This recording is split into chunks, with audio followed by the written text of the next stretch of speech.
Monsieur le ministre, cher François Noël, chers collègues, nous avons l'honneur et le très grand plaisir de recevoir ce matin Monsieur François-Noël Buffet, notre nouveau ministre chargé des Outre-mer, placé auprès du Premier ministre pour défendre nos territoires. Avec votre permission, cher François Noël, je commencerai par une annonce en lien avec la constitution du nouveau gouvernement. Au cours de la séance du 23 octobre dernier, le Sénat a désigné M.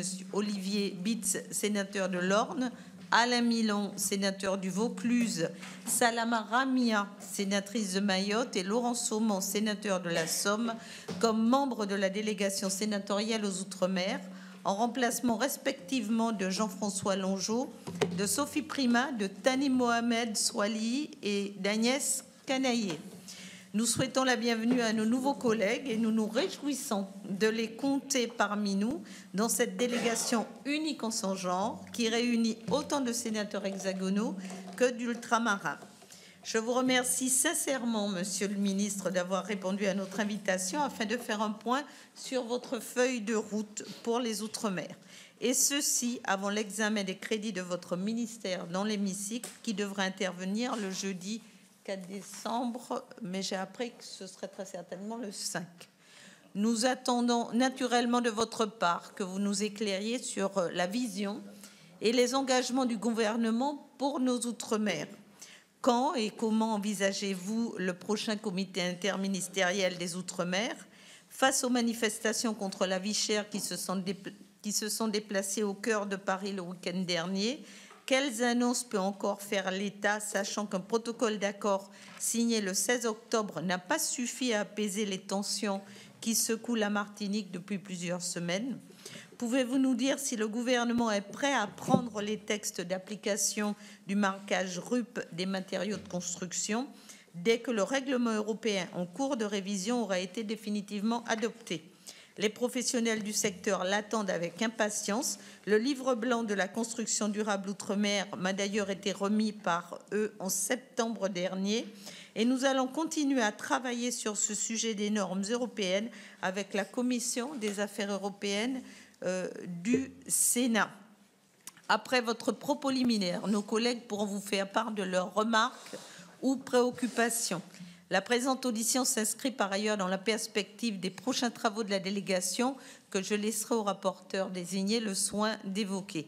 Je ne serai pas plus longue. J'annonce à tous que nous suspendrons la réunion vers 10h15, peut-être avec quelques minutes de plus, en raison de la commémoration de l'Assemblée consultative provisoire qui, après la libération, a siégé au Palais du Luxembourg à partir du 7 novembre 1944. Chacun est donc appelé à la concision lors de son intervention afin de permettre à tous ceux qui le souhaitent de poser leurs questions. Donc, je vous cède la parole, Monsieur le ministre. Merci, Madame la Présidente. Merci de votre invitation. Mesdames, Messieurs, sénatrices et sénateurs, merci de m'accueillir ce matin. Alors, c'est un peu bizarre pour moi parce que j'avais l'habitude, en arrivant le matin, d'aller dans le bureau d'en face, dans la salle de commission en face. Mais bon, c'est avec un grand plaisir, en tous les cas, que je suis là. Je vais, Madame la Présidente, proposer un propos un peu général pour vous donner un peu, un mois et demi après mon arrivée au ministère, la manière dont je ressens les choses et puis peut-être dont je les vois et je souhaite les organiser. Et puis évidemment, il y a les discussions sur le budget, mais aussi toutes les discussions que vous souhaitez aborder. D'abord, sur le point sur le budget, j'ai déjà indiqué dans plusieurs enceintes à l'Assemblée ou devant les différentes commissions et avec certains d'entre vous que les crédits pour la mission Outre-mer doivent naturellement s'inscrire dans l'objectif général du gouvernement de réduction des déficits publics. Bon, c'est un principe.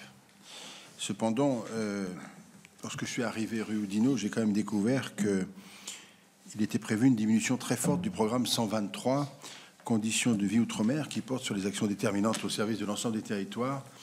C'était quand même moins 37% de budget en autorisation d'engagement, ce qui n'est tout de même pas négligeable.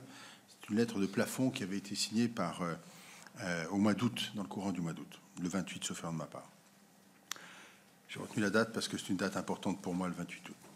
Vous le savez aussi, je souhaite tenir un langage de vérité en prenant d'abord le respect des engagements de l'État qu'il convient d'honorer.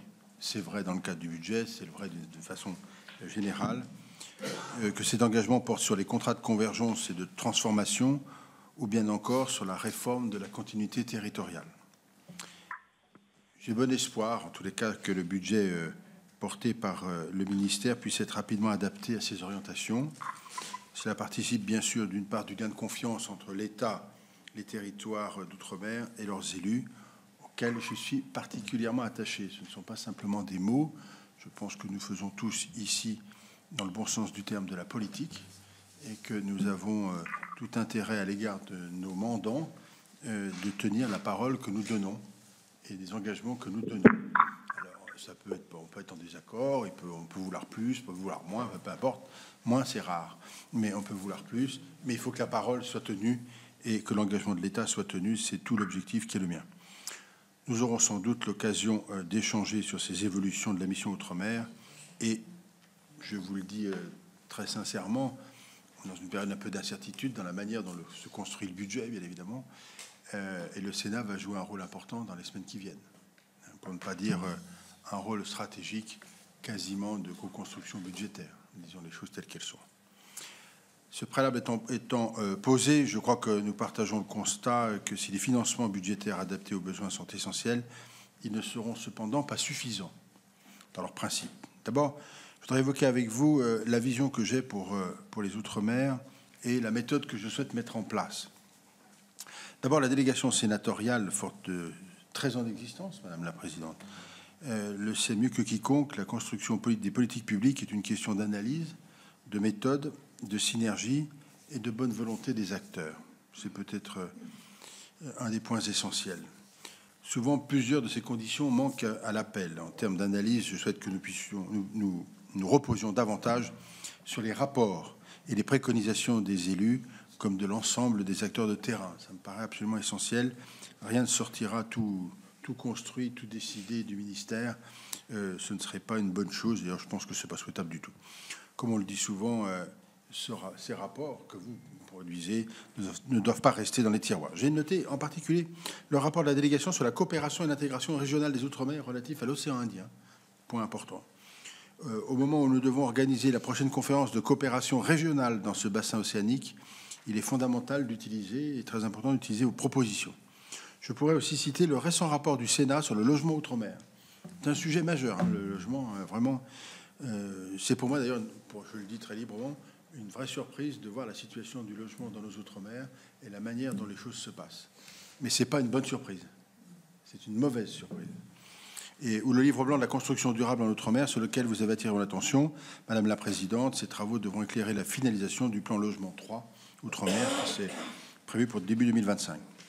Je pense également qu'avant toute initiative législative ou réglementaire, une culture de la consultation doit être développée. Elle consiste à saisir les collectivités très en amont, y compris sur les études d'impact, afin de garantir une adaptation réelle des dispositifs spécifiques de l'outre-mer. Chacun sait que les normes de l'Hexagone ne sont pas toujours les bienvenues dans nos territoires ultramarins et que la moindre des choses, c'est tout de même de s'adapter dans le territoire où l'on est. En termes de méthode, toujours, peut-être de la clarté, je souhaite de la clarté, de l'ouverture et peut-être ce qui est le plus fondamental, du bon sens. D'abord, l'écoute, le dialogue, la concertation, vous l'avez compris, le respect de la parole donnée, je viens de vous le dire, agir pour l'adaptation, la différenciation et la responsabilisation des acteurs, accélérer et simplifier les procédures, car le temps est un luxe. Nous devons agir avec rapidité et détermination pour ne s'affranchir des contraintes inutiles. L'exemple du logement est un exemple parmi d'autres sur ces sujets-là. Ainsi, pour répondre à votre question, Madame la Présidente, je vous confirme que nous sommes totalement en accord et je vous rejoins sur l'indispensable travail d'adaptation des normes.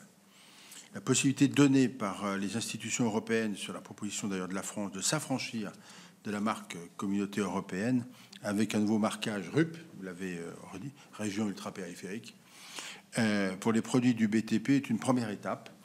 Nous devons la mettre en œuvre et la compléter. Il convient de traduire cette possibilité au niveau réglementaire. Un décret doit ainsi définir notamment les commissions locales qui seront mises en place en vue d'attribuer ces marquages. On va veiller à ce que l'adoption de ce texte soit rapide. De manière plus générale, les dispositions réglementaires doivent être également pleinement utilisées pour permettre les adaptations nécessaires aux Outre-mer dès l'adoption des textes communautaires, pour ne pas qu'on ait à attendre des adaptations, des mises au point, enfin, on n'en finit jamais. En matière de construction de logements sociaux, je proposerai à ma collègue ministre en charge du logement de passer en revue les procédures afin d'accélérer à chaque fois que cela est possible. Un chiffre simplement sur le logement, parce qu'on en parle, a été prévu sur l'année 2024 la construction de 10 ou 11 000 logements. On en a construit 6 000. Et pourtant, les budgets eux-mêmes sont consommés, enfin sont captés, et en revanche, les logements ne sortent pas. J'ai posé la question de combien de temps il fallait pour sortir un immeuble en construction neuve, 5 ans. Bon, c'est quand même pas possible, quoi. Enfin, il y a un sujet. Hein. J'ai demandé aussi, nous voulons aussi appuyer, sur les possibilités de dérogation des préfets. Il faut leur permettre de le faire vraiment et d'utiliser pleinement afin de promouvoir l'agilité territoriale. Ça, je crois que c'est un principe général qui vaut pour l'ensemble du pays, mais singulièrement en Outre-mer, ce serait absolument nécessaire. Et cette méthode qui est axée sur des problèmes concrets s'est déclinée déjà dans un certain nombre d'initiatives, il ne faut pas l'oublier. Des signaux positifs me font croire qu'il est non seulement possible, mais indispensable de dépasser les différences d'approche de chacun. Pas trop de difficultés. 2 exemples quand même.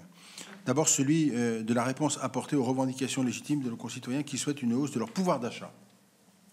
Celle-ci repose sur une hausse des revenus et donc de l'activité et de l'emploi, mais aussi sur la lutte contre ce qu'il est convenu d'appeler la vie chère. Vous l'avez évoqué dans votre propos introductif, ça fait l'objet de questions d'actualité tant à l'Assemblée nationale que devant le Sénat.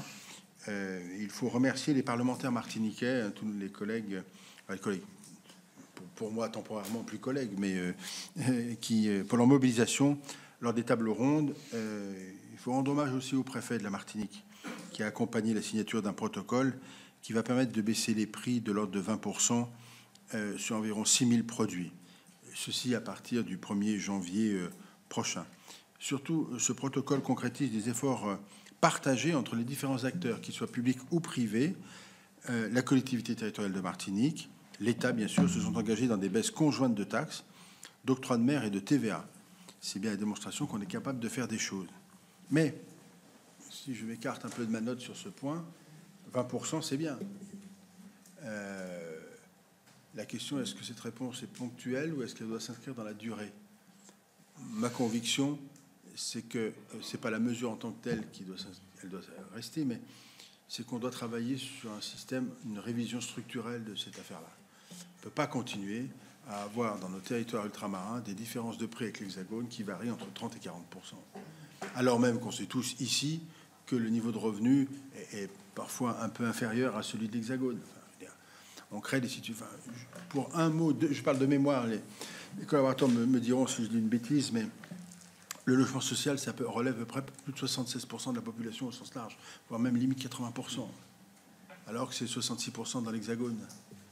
Bon, donc on a quand même une question de fond, et la vie chère est un problème majeur, et je pense qu'il faut une réforme structurelle de ce dispositif.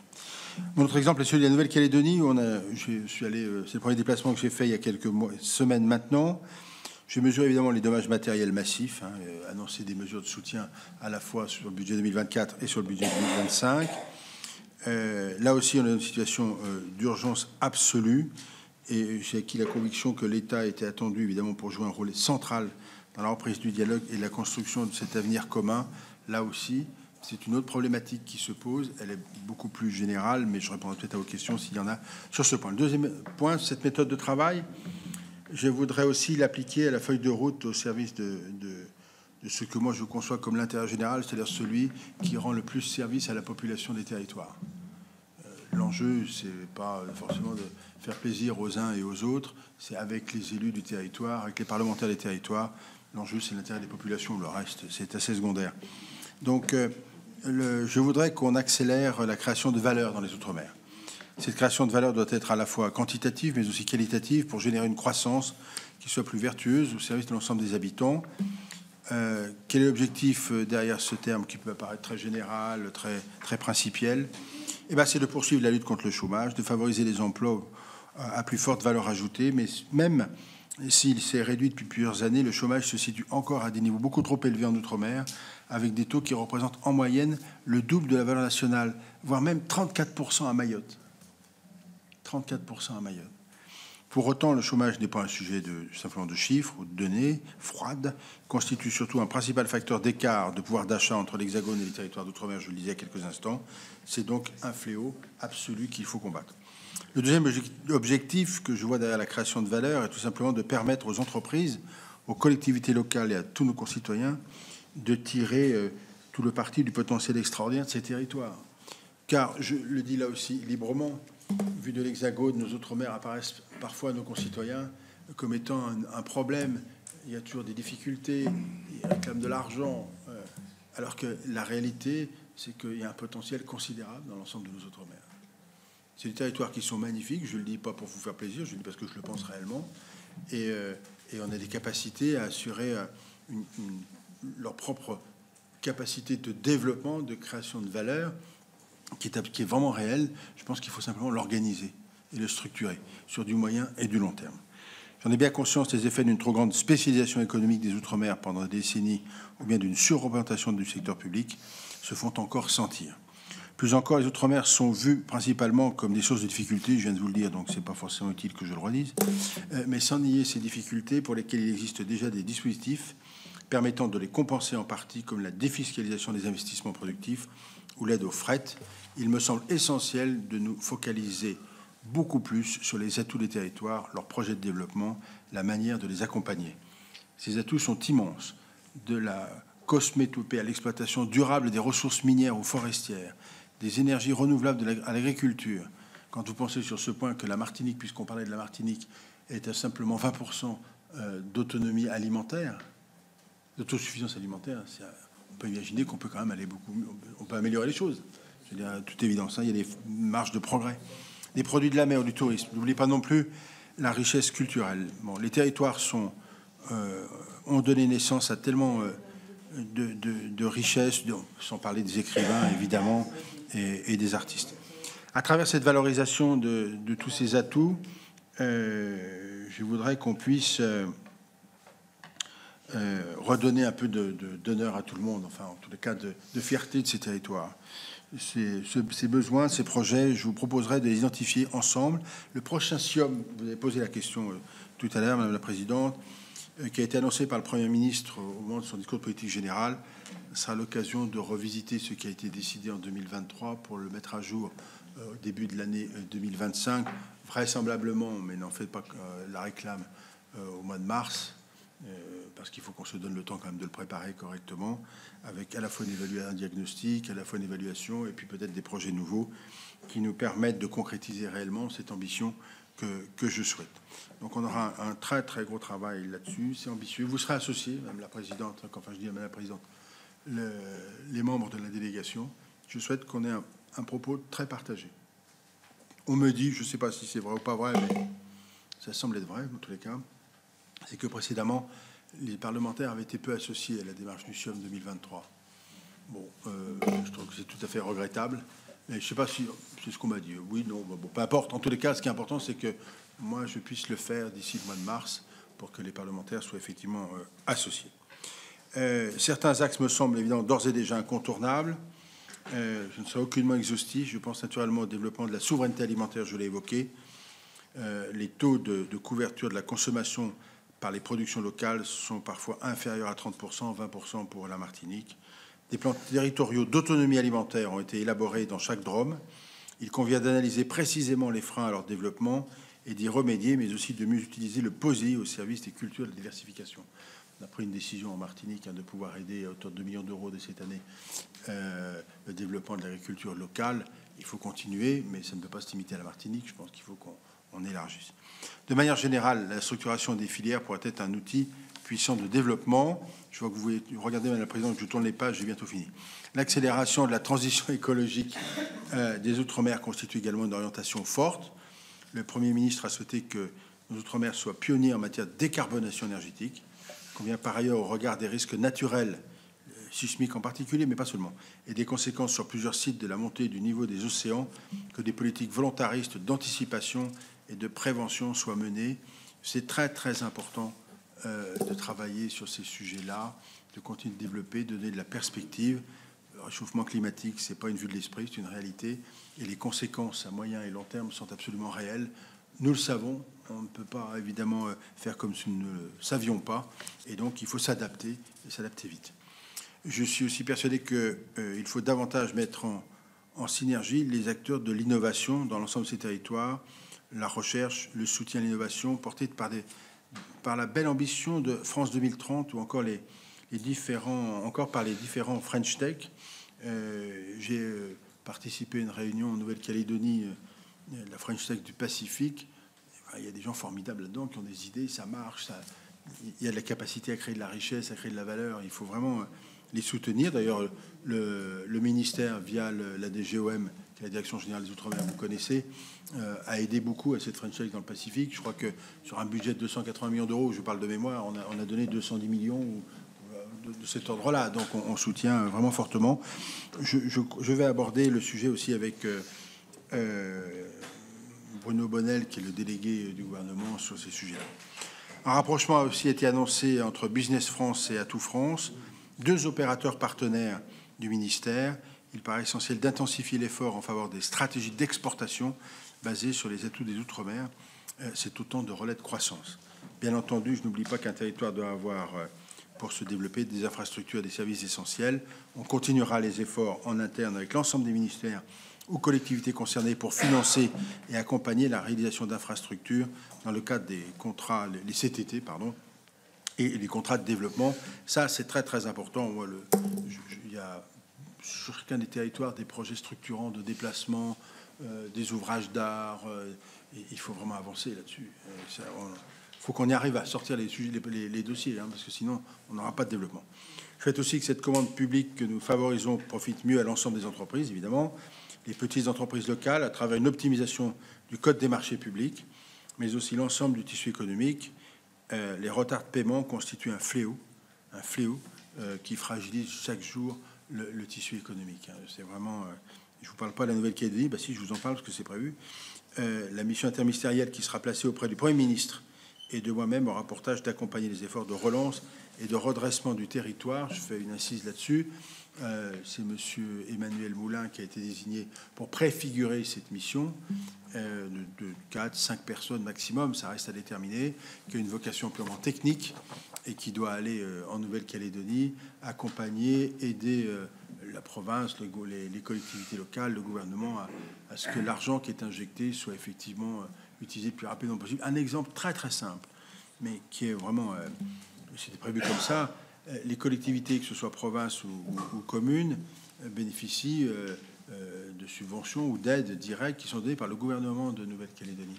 C'est la règle, c'est comme ça, c'était prévu. Bon, mais ça prend du temps, ça prend beaucoup de temps. Donc là, on a décidé, dans le cadre de la situation, de verser directement l'argent aux provinces et aux communes pour qu'elles puissent payer leurs fournisseurs. Alors ça paraît tellement simple quand on le dit, mais c'est tellement compliqué de le mettre en œuvre, alors que ce sont des choses qui sont d'évidence en réalité. Bon, mais on va y arriver, ce qui va nous permettre à ces collectivités ultramarines de Nouvelle-Calédonie de pouvoir payer leurs fournisseurs très très vite et d'éviter les catastrophes. Le deuxième moteur de l'action que je voudrais mener, c'est les enjeux du quotidien.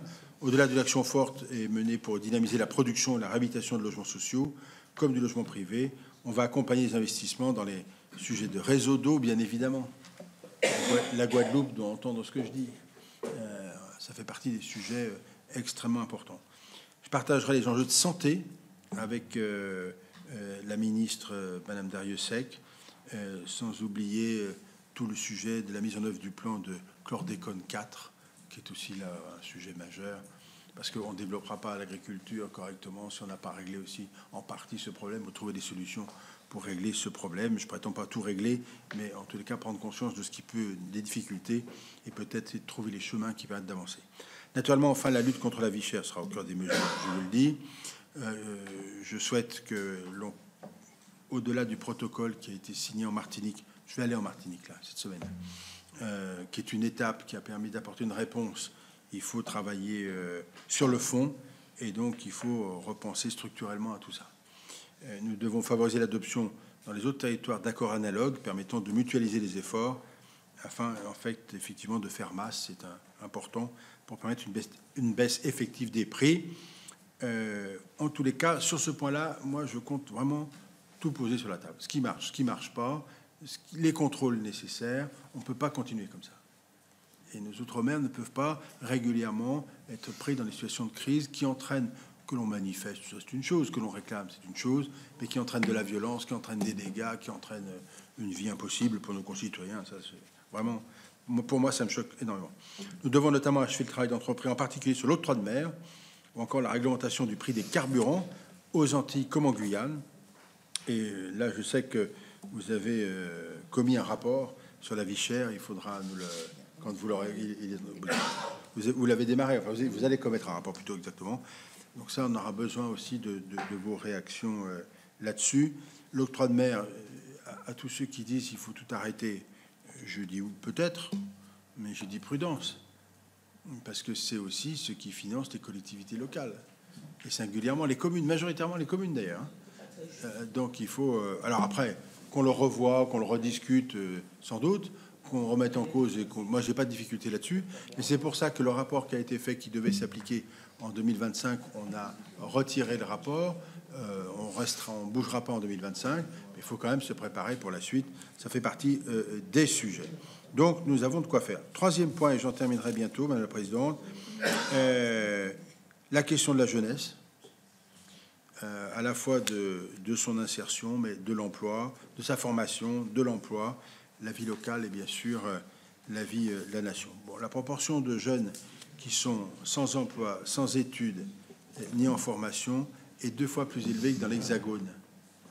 Hein? Donc des jeunes qui n'ont pas de formation, qui n'ont pas de travail et qui, évidemment, n'ont pas fait d'études, c'est 2 fois plus important que dans l'Hexagone. Est-ce qu'on peut s'en satisfaire? La réponse est évidemment non. Donc on a tout un travail à faire qui me paraît extrêmement important. Et donc, il faut être en capacité, à travers la formation, à travers l'emploi possible, de redonner de la perspective. Ça peut apparaître aberrant ce que je vous dis en disant « mais il enfonce des portes ouvertes ». Et moi, c'est le constat que je fais depuis 1 mois et demi. Et donc, il faut quand même avancer. L'Agence de l'Outre-mer pour la mobilité, l'ADOM, sujet important, assure la tutelle, est en train d'effectuer une sorte de virage à 180 degrés en concentrant son action sur les aides au retour dans les territoires. Je vais ici parler notamment des territoires en forte déprise démographique, la Guadeloupe. On parle souvent de la Nouvelle-Calédonie qui perd la population depuis plusieurs années, et singulièrement depuis le 1er janvier dernier, mais la Guadeloupe perd la population. Et la Martinique perd aussi la population entre 2000 et 3000 habitants chaque année. C'est énorme. C'est énorme. Et donc là, il faut quand même s'interroger sérieusement. 2 de ces outils sont fondamentaux. Il s'agit d'une part le programme Cadre Avenir qui permet d'accompagner les étudiants à fort potentiel afin qu'ils effectuent une formation universitaire en mobilité dans le cadre d'un engagement au retour. 110 jeunes en ont profité cette année. On souhaite que ça puisse être renforcé, mais c'est beaucoup et peu à la fois.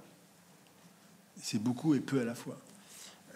Il s'agit d'autre part d'une aide au retour annoncée dans le cadre du dernier SIOM et définie par le projet de loi de finances pour 2024. Elle devrait entrer en vigueur au début de l'année prochaine, c'est dans quelques mois, quelques semaines, même maintenant. L'aide s'adresse aux anciens bénéficiaires d'un accompagnement de l'ADOM et qui s'engagent à retourner dans leur territoire pour exercer une activité professionnelle. L'agence doit également travailler en partenariat avec tous les acteurs de l'aide au retour et de l'attractivité. Les acteurs, évidemment, c'est l'association, l'immobilier, la région. Enfin, vous imaginez bien ce que c'est. Ce parcours-là, il n'est pas facile à construire, hein, mais il faut impérativement qu'on le construise. Sinon, on va continuer de vivre un départ de nos jeunes qui vont quitter les territoires, qui vont venir dans l'Hexagone ou aller ailleurs. Et puis, résultat des courses, au bout du compte, on sera en très grande difficulté. Sur ce modèle, je souhaite que l'on puisse bâtir des stratégies partagées, évidemment, pour agir de manière coordonnée en faveur de la lutte contre le décrochage scolaire, les difficultés de lecture, mais aussi pour trouver des solutions de formation à tous les âges. La réussite de l'entrée dans la vie est évidemment importante. Un petit point sur Mayotte, où il faut qu'on reprenne le sujet de la convergence sociale sous l'angle de l'insertion de la jeunesse. On a 100 millions d'euros qu'on sanctuarise, qu'on essaie de sanctuariser là-dessus. Naturellement, nous devons aussi préserver les capacités d'action du SMA. Pour ceux qui ne connaissent pas le SMA, vous avez perdu quelque chose dans votre vie. Pour ceux qui le connaissent, c'est formidable. Vraiment, c'est un dispositif qui est formidable, avec des jeunes... Comment? Bien sûr. Et vraiment, c'est quelque chose d'extraordinaire. C'est l'insertion professionnelle des publics les plus éloignés du marché de l'emploi. C'est une efficacité du service militaire. Vraiment, il faut les soutenir. Hein. Et si on peut développer, on verra. Mais si on peut les soutenir à minima, ça, c'est certain. Enfin, je termine en évoquant évidemment ce qui est dans la tête de tout le monde, ou presque tout le monde, les demandes d'évolution institutionnelle, qui sont de toute nature en réalité. Moi, je vais vous donner ma conviction sur ces affaires-là. D'abord, je pense qu'il faut y mettre un peu de méthode, ça comme toujours. On ne part pas d'une feuille blanche non plus. Il y a des choses qui existent, il y a des choses qui fonctionnent, il y a des choses qui fonctionnent moins bien, il y a des choses qu'il faut adapter. Il y a des revendications avec soit de l'indépendance pure, soit plus d'autonomie, soit bon. Et puis il y a des gens qui disent non, mais nous on veut pas bouger. Enfin, voilà. Donc, je crois qu'il faut essayer d'éviter de travailler modèle jardin à la française. C'est-à-dire tout le monde pareil, même modèle, ça c'est fini depuis longtemps, mais il ne faut pas non plus que les choses ne sont pas de cette nature-là. Il faut veiller à une difficulté, de ne pas croire qu'une réforme institutionnelle va régler tous les problèmes. Ça, j'en ai la conviction. C'est pas parce qu'on changera un statut qu'on réglera les problèmes, tous les problèmes. Je pense que c'est un outil, c'est un moyen mis à la disposition des élus et des territoires, de plus de liberté pour faire, plus d'autonomie pour gérer. Ça, il n'y a aucun doute là-dessus. Et ça doit être un outil mesuré à l'aune de l'efficacité de ce qu'il peut apporter. Ça, je suis convaincu de ça. Donc, voilà, il faut être en capacité d'écouter, ne rien fermer. Je sais que la délégation a beaucoup travaillé sur ces sujets-là. Pas fermer les choses par principe, dès lors que ça sert la population, que ça sert le territoire, et je dirais très clairement que ça sert la République. Je pense que la France a besoin de ses outre-mer, mais les outre-mer ont aussi besoin de l'Hexagone, c'est incontestable. Voilà. C'est un constat un peu bête, mais je préfère le dire pour que les choses soient claires. Et tout ça, ça veut dire quoi? Ça veut dire qu'il faut qu'on travaille sur le fond, qu'on ait des perspectives d'avenir de moyen et long terme. C'est absolument stratégique, et qu'on règle les problèmes immédiats. Les problèmes immédiats, ils sont nombreux. Le logement est un problème majeur. La formation des jeunes, la capacité pour des jeunes de trouver du travail sur place, c'est absolument essentiel. On sait bien que quand ils font une formation, ils partent, ils viennent sur l'Hexagone, ils vont ailleurs, c'est difficile pour eux de revenir, alors quand bien même ils ont envie de revenir et de servir leur territoire, ce qui est logique, ce qui est parfaitement légitime. Donc moi je vois plus, et j'en termine par là, Madame la Présidente, que le rôle du ministère, puisque c'est une première pour moi devant vous dans cette fonction-là, c'est vraiment un rôle d'aiguillon et d'accompagnateur. Il faut accompagner, à la fois régler les urgences évidemment et mettre de la perspective. Alors on ne part pas de rien, je ne dis pas parce que j'arrive qu'on va tout révolutionner, que tout ça n'existe pas, c'est pas vrai. Il y a beaucoup de choses qui existent, il y a beaucoup de travaux qui existent, il y a beaucoup de mesures qui sont engagées, qui fonctionnent. Sincèrement, alors, pas vous, moi je découvre la DGOM en réalité. C'est un outil formidable. Il y a beaucoup de choses. Donc, je pense que si on est un peu bien organisé, qu'on travaille à peu près correctement ensemble et que les choses avancent, on devrait pouvoir créer un peu d'avenir et de la perspective. La vie chère est un sujet de fond. Le logement est un sujet de fond. Et le développement économique est un sujet majeur. Voilà, indépendamment de tous les sujets environnementaux qui, eux, sont peut-être le fil rouge du dispositif. Voilà, mesdames, messieurs, ce que je souhaitais vous dire, mais j'ai parlé longtemps, parce que je vois qu'il est 9h20. Mais voilà, je reste à votre disposition, évidemment. Merci, Monsieur le Ministre, pour cette bouffée d'oxygène que vous nous donnez ce matin. Sans plus attendre, je vais passer la parole à mes collègues. Nous avons déjà 5 demandes de prise de parole. Donc, nous allons, je vous propose 3 par 3. Comme ça, 3 questions. Monsieur le ministre, vous répondrez. Et puis, nous allons avancer ainsi. Donc, nous allons débuter par Monsieur Frédéric Buval, ensuite Madame Audrey Bélim et Salima Ramia. Première série. Merci, Madame la Présidente, Monsieur le ministre. J'ai eu l'occasion de vous interpeller il y a déjà plusieurs semaines sur les tensions sociales qui ébranlent actuellement mon territoire. En effet, depuis le mois de septembre, la Martinique doit faire face à des mobilisations populaires massives et malheureusement parfois violentes contre les conséquences iniques et souvent confiscatoires de la vie chère. Et d'ailleurs, comment pourrait-il en être autrement quand on sait que la pauvreté touche 27% de la population en Martinique, contre 15% dans l'Hexagone, et que les prix à la consommation, ils sont en moyenne 20% plus élevés, et cela monte même à 40% pour les produits alimentaires. Dans de telles conditions de vie, qui certes ne nous aident pas d'aujourd'hui, tout le monde peut aisément comprendre que la colère et la contestation soient partagées par tous et soient considérées comme étant justes et légitimes. Car au-delà de la question de la vie chère, les attentes du peuple de Martinique sont simples, identiques à celles de nos concitoyens d'outre-mer et d'Hexagone. Ce sont des demandes d'équité, de santé, de sécurité, d'emploi, de formation, de continuité territoriale, de transport, de services publics. En somme, le respect de la promesse républicaine d'égalité et de fraternité et de solidarité. Rien de plus, rien de moins. Aussi, ne pas répondre aux demandes récurrentes portées par les populations, par les élus locaux ou par nous, les parlementaires, ne peut occasionner que violence et incompréhension. C'est certes regrettable, mais évitable. Et c'est pour cette raison qu'il est nécessaire, dans l'intérêt de tous, de soutenir le protocole d'accord signé à la mi-octobre, suite à des réunions de concertation menées par le président du Conseil exécutif de la Martinique, M. Cédric Chimi, sous l'égide du préfet, et avec tous les acteurs concernés. Aussi, ma question sera simple, Monsieur le ministre. Vous qui désormais êtes le garant du respect de la promesse républicaine pour les Outre-mer, comment comptez-vous restaurer l'inaliénable dignité du peuple de Martinique dans un budget de l'État qui n'épargne pas les Outre-mer? Alors, avant de terminer, je voudrais vous dire aussi que je pense que les collègues parlementaires qui sont ici vont vous dire qu'ils ont apprécié la tenue du représentant de l'État à la Martinique. Je tiens à le dire, le préfet de Martinique a été à la hauteur de la situation, avec bien sûr les élus de la Martinique, Serge Chimi et les autres, mais je tenais à le dire et que je le remercie pour la qualité de sa présence pendant ces journées de violence qui ne sont peut-être pas terminées. Je vous remercie. Audrey Bélim, qui est en ligne. Non. Ah, elle est là, pardon.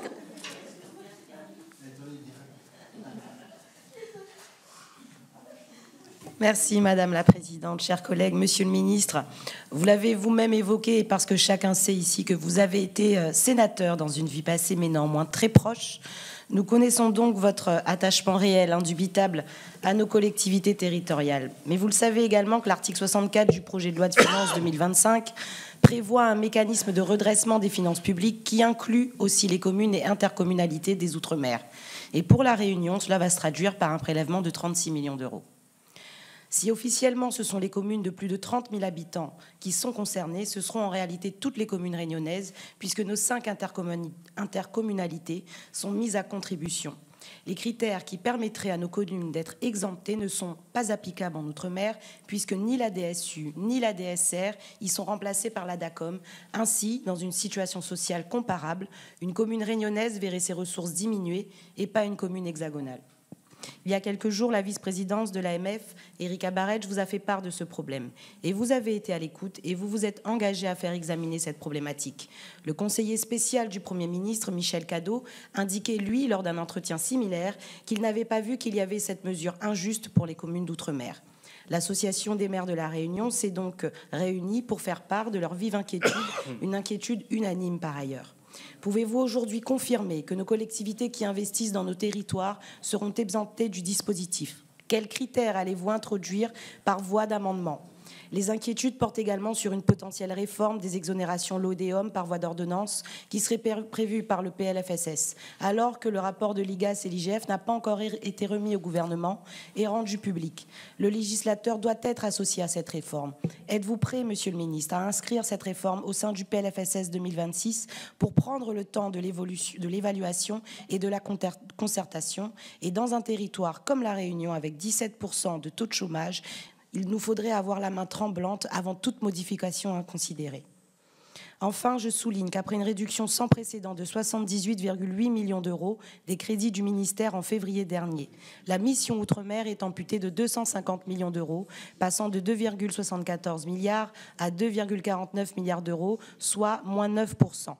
C'est donc une triple peine pour les Outre-mer, avec un goulot d'étranglement pour les communes et intercommunalités, avec des hausses de charges pour nos entreprises et bien sûr des économies dans tous les domaines, sport, culture, environnement, dans la mission Outre-mer. Une conférence pays réunissant hier des élus locaux, parlementaires, associations, acteurs économiques réunionnais, ils étaient près de 100, a permis à chacun de faire part unanimement de cette grande inquiétude sur l'ambition de l'État pour les Outre-mer. Nous attendons, et vous l'avez compris, depuis longtemps, et cela unanimement, de connaître le désir d'Outre-mer du gouvernement. Je vous remercie. Merci, Salama Ramia.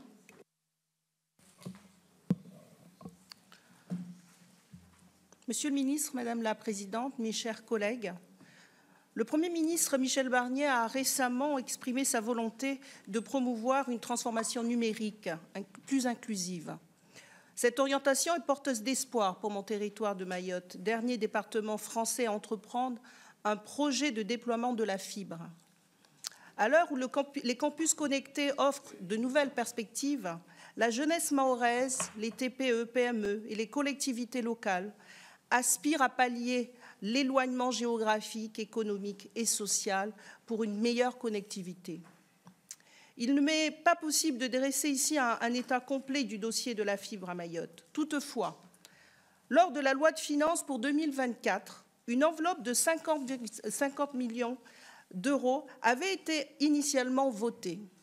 Celle-ci a ensuite été réduite à environ 13 millions d'euros avant que le décret du Premier ministre Gabriel Attal, en date du 21 février 2024, n'annule purement et simplement les crédits alloués.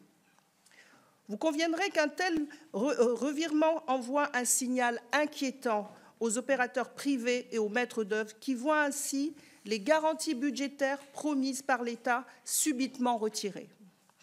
Ainsi, Monsieur le ministre, en collaboration avec Madame la secrétaire d'État en charge du numérique, nous demandons de rétablir les autorisations d'engagement nécessaires au déploiement de la fibre à Mayotte dans cette loi de finances. Pouvez-vous également nous indiquer le montant total des crédits de paiement effectivement alloués jusqu'à ce jour? Ensemble, restaurons la confiance et offrons aux Mahorais la possibilité de bâtir leur avenir connecté. Je vous remercie.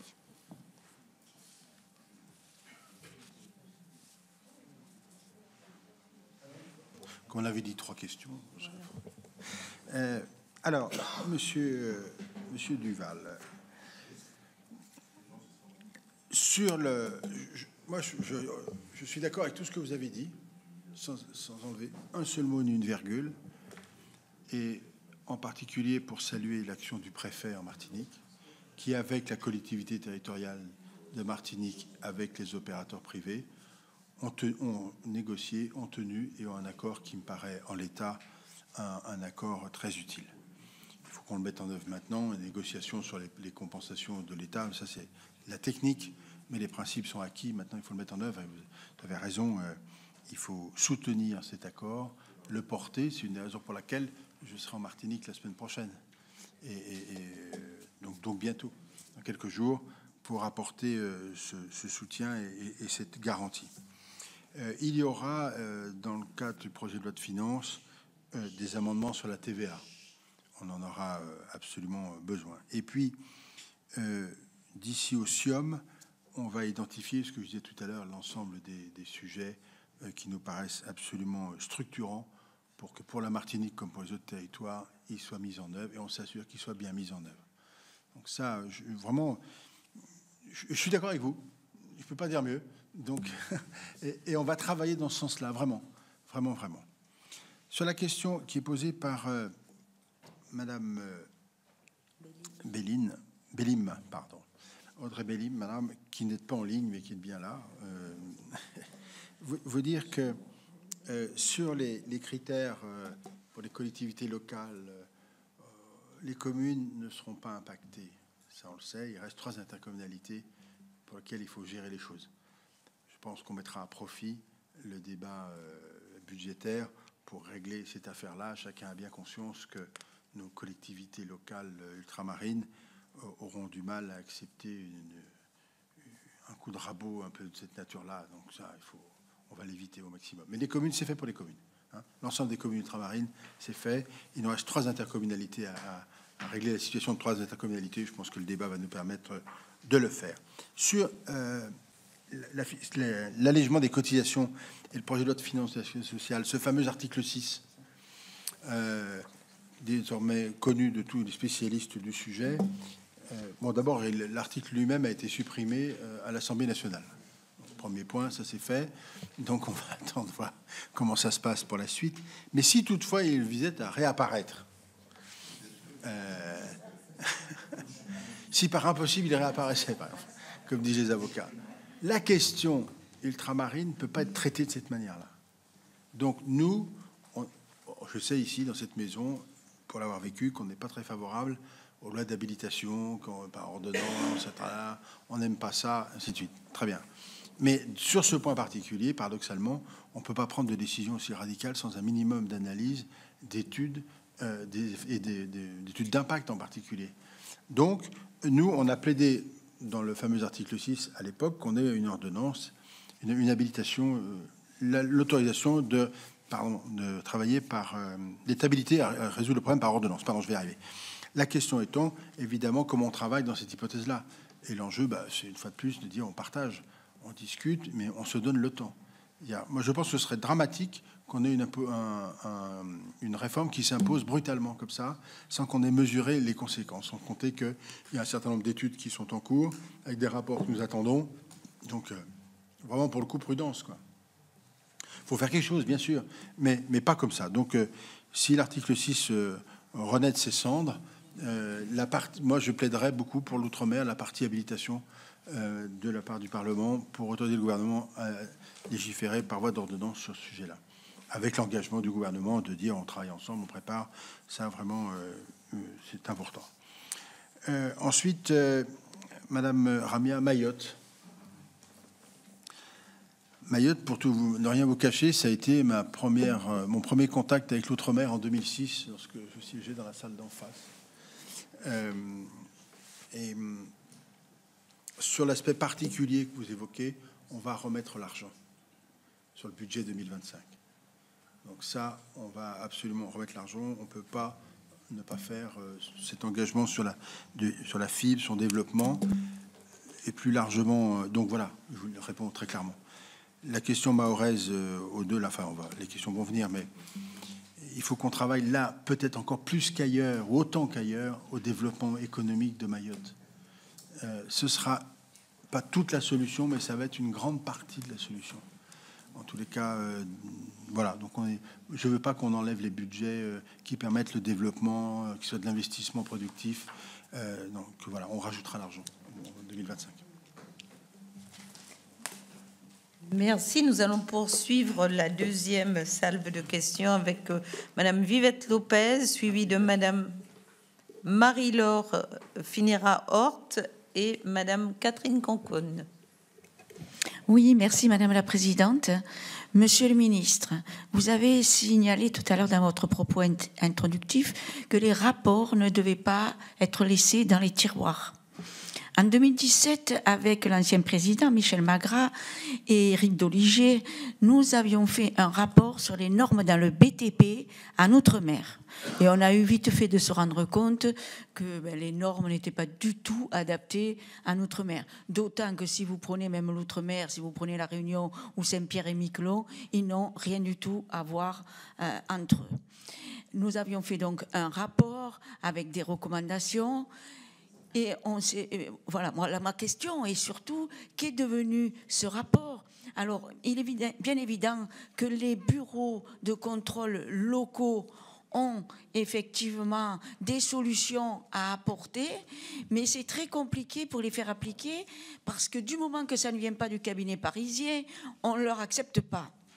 C'est-à-dire que quand ils ont des solutions, il faut qu'ils les envoient à Paris. De Paris, ils doivent les envoyer à Bruxelles, qui font les vérifications. Bruxelles les renvoie avec un avis positif ou négatif à Paris. qui disent oui, ça va, mais généralement ils disent non, c'est négatif, donc ça a un coût très élevé, donc ils abandonnent d'envoyer en fait leurs propositions, alors qu'ils ont des propositions et des solutions. Je vous parlerai des termites, je vous parlerai des huisseries, enfin, bon, il y avait de nombreuses choses qui avaient été faites. Ce rapport où il y avait des recommandations avait donc suscité un très vif engouement. Moi, je me dis qu'aujourd'hui, j'avais souhaité, Madame la Présidente, que justement, il y ait des suivis sur ces rapports pour voir où ça en était. Donc, où ça en est aujourd'hui, 7 ans après, qu'est devenu ce rapport et ces recommandations? Je vous remercie. Madame Marie-Laure Finira-Hort. Merci, Présidente. Monsieur le ministre, chers collègues. Alors, le président de la République, lors de sa visite en Guyane, avait annoncé la création d'une piste améliorée entre Apatou et Papaïcheton. Selon mes informations, les études menées par l'armée sont d'ores et déjà terminées. Pourtant, à ce jour, personne n'a pu consulter cette étude malgré l'urgence. Savez-vous où se trouve ce rapport ? Cette semaine, le rectorat était dans l'obligation de fermer plusieurs écoles car le niveau du Maroni, fleuve frontière, est exceptionnellement bas. Au-delà des écoles, cette situation pénalise l'ensemble de la population comme il n'existe pas de route pour relier ces villages. L'avion reste une option, mais à quel prix ? C'est la collectivité de Guyane qui porte à bout de bras la continuité interne. Sur une enveloppe estimée à 12 millions d'euros, l'État ne contribue qu'à hauteur de 1,5 million. Pourtant, votre prédécesseur, Jean-François Carenco, s'était engagé à augmenter la participation de l'État. La collectivité, Monsieur le ministre, est toujours en attente. Merci. Catherine Conconne. Oui, merci beaucoup. Bonjour à tous. Bonjour, Monsieur le ministre. Bienvenue chez vous. Plusieurs choses. Je vais essayer d'être très concrète parce que je crois que sur l'outre-mer, on a tout dit, on a tout écrit, il y a des rapports, donc je ne vais pas radoter ce que tout le monde sait déjà. Je vais vous parler de la Martinique en particulier parce que je crois en la distinction de ce qui est malheureusement traité très en vrac quand on parle de l'outre-mer. Quand on parle par exemple des problèmes de logement, nous ne sommes pas au même niveau que la Guyane ou que Mayotte, etc. Je rappelle quand même s'il y a 11 000 demandes de logements sociaux dans les fichiers de nos 3 bailleurs historiques, il y a quand même 20 000 logements vides. Donc il y a certainement une équation à trouver entre ces logements vides qui relèvent parfois de l'indivision, etc., et une demande qui est importante au niveau des bailleurs sociaux. Nous avons aussi des problèmes de foncier. On n'a plus les grands terrains comme on avait avant. On pouvait construire des centaines de logements sociaux. Premièrement, ce n'est plus souhaitable parce que ça pose énormément de problèmes de cohabitation et de vie au quotidien aux maires, par exemple. Mais on n'a plus de foncier. D'où le fait que les logements prennent du temps à sortir parce qu'il faut parfois construire dans des dents creuses, aller chercher du bon sol très loin, etc. Donc j'aimerais vraiment que sur un certain nombre de sujets, on soit dans du cousu humain, territoire par territoire. La Martinique a une épée de Damoclès sur la tête. Si on n'inverse pas les tendances, si je m'étais battue l'an dernier pour une aide au retour, nous n'existons plus dans les 30 ans qui viennent. C'est mathématique, c'est statistique. Nous n'existons plus. Nous sommes déjà passés de 400 000 habitants à aujourd'hui 340 000 habitants, avec une part de plus importante de plus de 60 ans, y compris moi-même. Donc, on est dans une difficulté où on parle de développement, de logement, mais qu'on va construire pour des anolis bientôt. Pour des anolis. Donc, l'urgence démographique doit être décrétée pour au moins 2 pays de ce qu'on appelle l'outre-mer. Je parle en particulier de la Martinique et de la Guadeloupe, et qu'on puisse coller des outils derrière, sinon tout le reste devient un vain combat. Construire des logements pour qui? Faire du développement économique pour quels consommateurs? Des écoles pour quels écoliers? Je rappelle toujours, pour parler de chiffres, que la population académique est passée de 100 000 à 60 000 élèves. Donc les écarts sont énormes et cette proportion démographique à la baisse est extrêmement préoccupante. Ça fait 15 ans que ça dure, il y a un certain nombre d'initiatives en cours, mais il faut changer de braquet.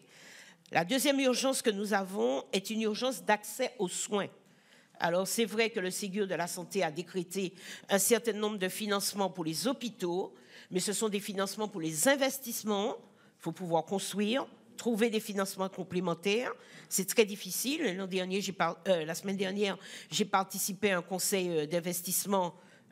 La part de l'État est là, mais il manque plus de la moitié pour construire des EHPAD publics, pour reconstruire des hôpitaux, y compris notre CHU majeur, qui date des années 80, n'est plus aux normes, bourré d'amiante, etc. Donc, on a un problème d'accès aux soins. Cet accès aux soins porte sur l'investissement, qui est aujourd'hui avec des structures extrêmement vieillissantes, mais porte aussi sur le quotidien. On n'a pas de pansement, il manque de médicaments, il manque de médecins. Les pertes de chance quant à affronter un certain nombre de pathologies en Martinique sont énormes. Lorsque vous viendrez, Monsieur le ministre, j'aimerais que vous alliez visiter l'unité d'oncologie. C'est une honte dans la République. J'en suis aujourd'hui à solliciter une fondation d'entreprise pour refaire une toiture de terrasse. Mon conjoint y est décédé il y a moins d'un mois. Donc j'ai vu le désastre. Je l'ai vu. Je me suis dit, mais c'est quoi ce truc? On en est là. Donc, il y a des urgences à décréter en matière d'investissement, mais en matière du quotidien des hôpitaux, qui sont endettés comme jamais dans la République et ne peuvent pas aujourd'hui honorer le simple achat d'un produit utile aux soins des Martiniquais. La troisième chose, là c'est quelque chose qui marche, je vais quand même vous parler des choses qui marchent, le plan chlordécone. Je pense que les choses sont bien enclenchées, et qu'à partir d'un certain nombre de dispositifs, y compris votés au Sénat sur la gratuité des dépistages, on avance dans le bon sens. Les budgets ont été mis sur la table de manière importante. Je pourrais dire, on peut encore mieux faire, mais je ne mettrai pas une mauvaise note aux avancées du plan chlordécone. Alors bien sûr, les extrémistes vont toujours dire c'est pas assez, etc. Mais moi, je trouve, pour avoir participé à énormément de plans chlordécone depuis le début, on en est au 4e, je trouve qu'il y a des avancées qui sont quand même importantes sur la prise en charge. Aujourd'hui, on indemnise les victimes. Ça y est, le processus est en cours et donc je considère que c'est un bon pas qui a été franchi. Je vais terminer sur une autre urgence qui est structurelle, c'est sur l'éducation. Alors, dans les nouveaux ministères, je découvre qu'il y a un ministère dédié à la réussite éducative. C'est un bon signal, mais il faudrait qu'on se voie tous ensemble, parce que nous avons, et là je pense que c'est général à tous nos pays dits de l'outre-mer, il y a un problème concernant l'éducation, le décrochage scolaire, qui nourrit cette délinquance, qui nourrit cette tendance au narcotrafic important que nous avons à la Martinique. Et il faut pouvoir affronter cette réalité sans que, comme d'habitude, l'éducation nationale ne mette la poussière sur le tapis ou soit dans un non-dit en considérant qu'on peut aller toujours plus loin. Quand je termine sur cette anecdote, je vais pour le principe donner la dictée et là à des enfants de 5e dans un collège du nord de la Martinique et qu'il y en a 6 qui ne prennent pas la dictée parce que ces 6-là ne savent pas écrire, je suis sortie de là un peu sciée. Donc, on n'a pas une énorme population, on a de quoi mener des expériences extrêmement concrètes, extrêmement bienfaisantes. Je pense qu'il faut y aller avec beaucoup d'audace. Ce n'est pas toujours les gros budgets qui font les gros bouleversements, alors que ça baisse un peu, oui, bon, pourquoi pas, si ça pouvait augmenter, ce serait mieux. Mais je crois plus à la détermination, à la manière de mener les politiques publiques, mais aussi à la co-construction avec les élus locaux, parce que parfois, on a toujours un peu tendance à dire « c'est pas moi, c'est l'État ». Je le dis très franchement, et ça a été le cas du préfet récemment, que je félicite aussi pour son engagement, mais qui malheureusement s'est retrouvé bien seul sur les barricades et sans beaucoup de soutien, y compris de mes propres compatriotes élus. Merci, Madame la sénatrice. Si je devais reprendre mon propos tout de suite, là aussi, je suis complètement en accord avec vous. Il n'y a pas qu'une question d'argent. Il y a une question de volonté, une question d'organisation et de détermination à obtenir des résultats, d'évaluation et en réalité de véritable pression dans le bon sens du terme pour que ça bouge. Ça, je suis bien alors convaincu de ça Et c'est vrai pour tout le monde, c'est vrai pour la Martinique, et ça est vraiment... Il faut qu'on change le système, en tout cas je vais essayer de le faire, pour obtenir régulièrement des évaluations, où on en est, est-ce que ça avance, est-ce que ça n'avance pas. Les collègues au gouvernement qui s'occupent de formation ou d'éducation au sens scolaire du terme, mais pas seulement, mais une formation professionnelle, je les ai mobilisés, là, je vais bientôt les voir, parce que je veux qu'ils se mobilisent aussi, eux, sur l'enseignement supérieur, par exemple, mais pas seulement, sur la formation professionnelle. Il y a des choses très positives qui se font, donc il faut les valoriser. Enfin, bon, là-dessus, je suis d'accord, il faut qu'on soit déterminé. Madame Viviane Lopez, Madame la sénatrice, sur votre question sur le rapport. Le rapport, il est pris en compte. On a le PLOM 3, le plan logement outre-mer 3, c'est comme les séries, vous savez, télévisées, c'est pareil, qui sera donc début janvier. Dedans, il y a des dispositifs d'adaptation particuliers pour le sujet du logement en milieu tropical, le logement outre-mer. Ça, il faut qu'on simplifie, qu'on simplifie, qu'on simplifie. Ça participe, alors je suis un peu en dehors, mais ça participe aussi de la vie chère, le fait que les normes européennes sont exigées à certains endroits, alors qu'en réalité elles n'ont pas beaucoup d'intérêt ou de sens pour le territoire dans lequel les constructions doivent être faites. Là, il faut qu'on arrive à simplifier, mais c'est vraiment ça. Donc ce sera début 2025 dans le fameux PLOM et le fameux marquage RUP, région ultra-périphérique. Et on aura l'occasion d'en redire un mot. Madame sénatrice de Guyane, Marie-Laure Finera Horte, je prononce les choses comme il faut, hein, je ne me trompe pas. D'une manière générale, je suis un peu stupéfait de la situation guyanaise, pour tout vous dire. Je vais y aller aussi. Il y a longtemps que je ne suis pas allé en Guyane. On me donne des notes précises pour me dire ça avance sur tel sujet, vers les travaux à tel endroit, il y aura ci, il y aura là. Je vais quand même faire un point précis de ces actions concrètes d'aménagement d'infrastructures. Mais en toute hypothèse, pour ce qui concerne le sujet que vous avez évoqué, l'étude sur la piste a été transmise à la collectivité territoriale de Guyane. C'est donc la collectivité qui la détient aujourd'hui. Réponse précise sur ce point. Et pour le reste, vous voyez, on m'indique par exemple que dans l'ouest guyanais, les difficultés que rencontrent les habitants dans leur quotidien pour accéder aux services publics, pour les enfants pour se rendre à l'école, pour les acteurs économiques pour se développer, sont à l'origine de beaucoup de difficultés. Il y a incontestablement alors que différents modes de transport seront accompagnés, le grand port maritime, la première opération de doublement de la RN1 au niveau du Larivot, des bus à haut niveau de service, des pistes cyclables, et ainsi de suite, ainsi de suite.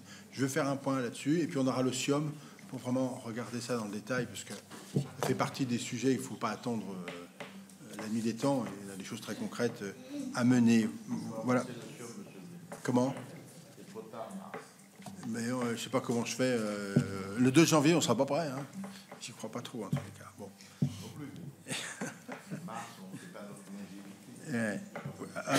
La mienne, je ne la connais pas, mais je considère que pour la Guyane, je vous l'ai dit, il y avait l'autre sujet qui est posé par c'est Madame Conconne qu'on a évoqué, hein. Le sujet de la santé. Alors au-delà de tout le reste sur lequel on est d'accord, le sujet de la santé me paraît être un des sujets sur les quelques piliers fondamentaux de la vie tout court, que sont à la fois l'alimentation, la sécurité et la santé. On a un sujet majeur. Hein. La Martinique, c'est vrai, c'est un peu vrai dans l'Hexagone, dans des proportions différentes. Et la Martinique, c'est vrai. La Nouvelle-Calédonie, on a une situation très, très, très grave, évidemment. Il peut y avoir des sujets ponctuels, des mesures ponctuelles pour répondre aux demandes. Mais objectivement, ce n'est pas toujours suffisamment adapté. Donc, il y a un sujet de fond sur la santé. Je trouve que... Enfin, il doit exister des rapports sur la santé, bien évidemment. Je regarde Alain Milon de loin parce que c'est plus le docteur Milon que j'interroge des yeux que le sénateur Milon, quoique, comme ancien président de la Commission des affaires sociales, il faut qu'on ait un plan santé, mais comme il faudrait qu'on ait un plan de tout, en réalité, hein, pour pouvoir avancer et amener ces sujets-là. Donc, je ne suis pas démuni dans votre question, mais je suis dans le même constat. Bon, je serai en Martinique la semaine prochaine, donc je vais pouvoir le constater de visu. Ce ne sera pas le dernier voyage, évidemment, mais je vais pouvoir le constater.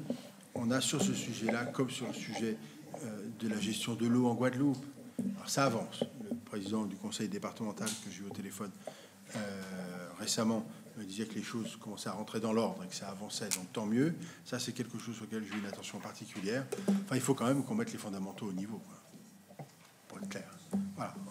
Donc, c'est peut-être pas la peine d'annoncer des grandes choses immenses avec des perspectives à 20 ou 30 ans si on n'est pas capable déjà de régler les fondamentaux immédiats. Donc, je suis dans cet état d'esprit. Voilà. Merci. Nous allons poursuivre. Alors, nous avons énormément de demandes de prise de parole. Je vous demanderai, s'il vous plaît, d'être concis pour que tout le monde puisse s'exprimer. Alors, nous allons poursuivre avec Evelyne Corbiane-Amezo, qui cette fois-ci est en visio depuis la Réunion, Annick Petrus et Olivier Bitz. Evelyne, c'est à toi si tu nous entends. Oui. Bonjour à tous. Merci, Présidente. Bonjour, Monsieur le Ministre, mes chers collègues. Merci de permettre cette réunion également à ceux qui sont un peu plus loin. Je ne suis pas avec vous aujourd'hui parce que j'ai également une assemblée plénière au Conseil régional de la Réunion et le sujet du financement des collectivités territoriales a déjà été abordé notamment par ma collègue Audrey Bélim. Donc, je n'insisterai pas dessus. Seulement vous dire, Monsieur le Ministre, j'ai bien noté que vous avez souligné l'importance de mettre l'accent sur la formation, sur l'éducation pour lutter contre le décrochage scolaire. Je voulais juste rappeler qu'il est indispensable en la matière de faire confiance aux collectivités territoriales puisqu'elles portent aussi le sujet de l'école localement dans les territoires. Et d'où l'importance d'agir aussi aux côtés des collectivités et de marquer la confiance que l'État doit avoir en ses élus locaux à travers le financement de ces collectivités. J'ajoute que le chômage des jeunes à La Réunion, c'est 32%, et c'est-à-dire 2,5 fois supérieur à celui de l'Hexagone. Je vais en venir au point qui me touche plus particulièrement. Je voulais vous parler de la continuité territoriale parce qu'il est prévu que ces financements diminuent et dans le même temps, je voulais évoquer la taxe de solidarité sur les billets d'avion. Alors, il s'agit là d'une double peine qu'on appliquerait si ces mesures sont prises aux populations ultramarines et cela contribuerait encore davantage à leur isolement. Je voulais juste rappeler qu'appliquer une taxe de solidarité à des populations dont vous avez déjà évoqué les difficultés du quotidien, c'était bien au contraire faire preuve de très peu de solidarité à leur égard. Donc, je m'associe à tous les élus et tous les parlementaires qui se sont élevés contre la mise en application de cette taxe pour les billets d'avion en direction de nos territoires. Et je voulais également évoquer la question de l'agriculture, parce que vous avez parlé du sujet du chlordécone. Il faut savoir qu'à La Réunion, nous avons une agriculture vertueuse, à savoir la canne à sucre. Et nous cumulons là, ces 2 années consécutives, des années très difficiles pour la filière canne. Nous avons des planteurs qui n'arrivent plus à vivre de leurs revenus, de leur production. Et les dispositifs et les dispositions nationales ne peuvent pas s'appliquer dans nos territoires pour cette agriculture. Il faut savoir que la canne à sucre, c'est une agriculture qui utilise de moins en moins d'intrants, qu'il y a une véritable expertise française à La Réunion et qu'il est attendu que l'État soutienne cette production, de ne pas toujours compter sur l'Europe pour le faire. La canne à sucre, elle produit de l'électricité, elle produit de l'engrais, elle produit aussi elle produit les alcools et les spiritueux, mais aussi elle est un véritable outil rempart face à l'érosion des sols. Et vous l'avez vu, et nous le voyons dans le monde entier, les aléas climatiques, les changements climatiques qui nous exposent à des risques majeurs, des risques naturels de plus en plus importants. Il est vraiment indispensable de soutenir la canne à sucre, l'agriculture, la production de cette production pour que nos territoires soient protégés, mais également s'assurer de revenus dignes pour nos planteurs. Alors ma question, c'est de savoir quelles sont les mesures que vous comptez prendre pour protéger la production de la canne à sucre à La Réunion et permettre des revenus décents à nos agriculteurs. Je vous remercie. Annick Petrus. Merci Madame la Présidente, Monsieur le Ministre, mes chers collègues. J'ai prévu 2 questions pour Monsieur le Ministre, mais avant de poser les questions, très rapidement, je vais solliciter le ministre pour le respect de la promesse républicaine, le retour à Saint-Martin d'un peu d'égalité et d'équité, le respect de la dignité de ma population, et ça ne coûtera pas cher. Je ne vais pas m'étendre sur les autres dossiers, apparemment on s'en occupe. Alors, Monsieur le ministre, je veux vous parler très rapidement de certaines situations sur le territoire de Saint-Martin. J'ai besoin qu'on me dise qui pourra et quand rétablir une équité administrative. Je m'explique. Aujourd'hui, sur mon territoire, un dossier de retraite, c'est un délai de traitement de 14 mois. Un dossier d'allocation adulte ou enfant handicapé, c'est le même délai. Pour 4 à 5 mois en Guadeloupe et certainement un peu moins dans l'Hexagone. Ça engendre quoi? Ça engendre que j'ai des personnes qui ont travaillé toute leur vie dignement et qui aujourd'hui, sur une période de 14 mois ou plus, vivent de bons alimentaires parce qu'ils sont dans l'attente d'un traitement de dossier. Nous avons sur notre territoire une caisse d'allocation familiale, nous avons sur notre territoire une caisse CGSS, Caisse générale de sécurité sociale, et pourtant, ça ne fonctionne pas. Donc, vous ne pourrez pas me répondre ce matin, mais je veux vous dire que ça va être mon prochain combat et que j'aurai besoin de votre ministère. En deuxième lieu, nous avons sur notre territoire, j'ai envie de dire des apatrides, mais il semblerait que ça n'existe plus. Donc, chez nous, on les appelle les ninis. Là aussi, je me rapprocherai de votre cabinet parce que c'est juste insupportable et je ne sais pas si les gens se rendent compte, mais nous avons sur notre territoire des jeunes et moins jeunes qui sont nés à Saint-Martin, qui ont fait toute une scolarité à Saint-Martin. Certains ont même été pris en charge par l'ASE et qui aujourd'hui n'ont pas un titre d'identité, qui aujourd'hui ne sont personne, ne peuvent pas voyager, peuvent prétendre à rien, parce que pour avoir la moindre des choses, on vous demande une pièce d'identité. Alors apparemment, les services de la collectivité ne peuvent pas aider, les services de l'État sur place ne peuvent pas aider, le tribunal ne peut pas aider, parce que ces gens-là, on ne leur retrouve pas une case à cocher, sauf qu'elles existent. Je reviendrai vous voir. Pour revenir à mes questions, nous avons une certaine situation sur le territoire une situation énergétique. Alors, ça n'arrive pas du jour au lendemain, hein. Les choses ont traîné. Aujourd'hui, nous sommes dans une situation telle que la couverture énergétique de l'île est très aléatoire parce que nous avons des coupures, des pertes d'exploitation sans calendrier précis. Alors, il y a eu une réunion où EDF annonce la couleur. Quelques générateurs ont été mis un peu partout sur l'île, ça et là. Sauf que, Monsieur le ministre, nous sommes sur une île à vocation 90% touristique et nous avons peut-être pas 100 millions, mais au moins 40 000 personnes qui y habitent. Alors, du jour au lendemain, vous vous retrouvez sur une période qui peut aller de 2 heures, mais à une matinée, voire une journée, selon l'espace, selon le lieu, sans électricité. Je ne vais pas revenir sur les inconvénients. Tout le monde peut comprendre sans électricité. Comment accueillir, comment vivre déjà dans cette situation-là, et comment accueillir un touriste et lui dire, ben, écoutez, pendant une journée, vous n'aurez pas d'électricité et vous n'aurez pas non plus d'Internet, enfin tout ce qui va avec. Je reste persuadée que si on n'a pas un amour profond pour Saint-Martin, on ne reviendra pas. Donc, aujourd'hui, nous sommes dans cette situation et nous vous demandons donc d'intervenir rapidement pour garantir cette gestion concertée et responsable des travaux d'EDF.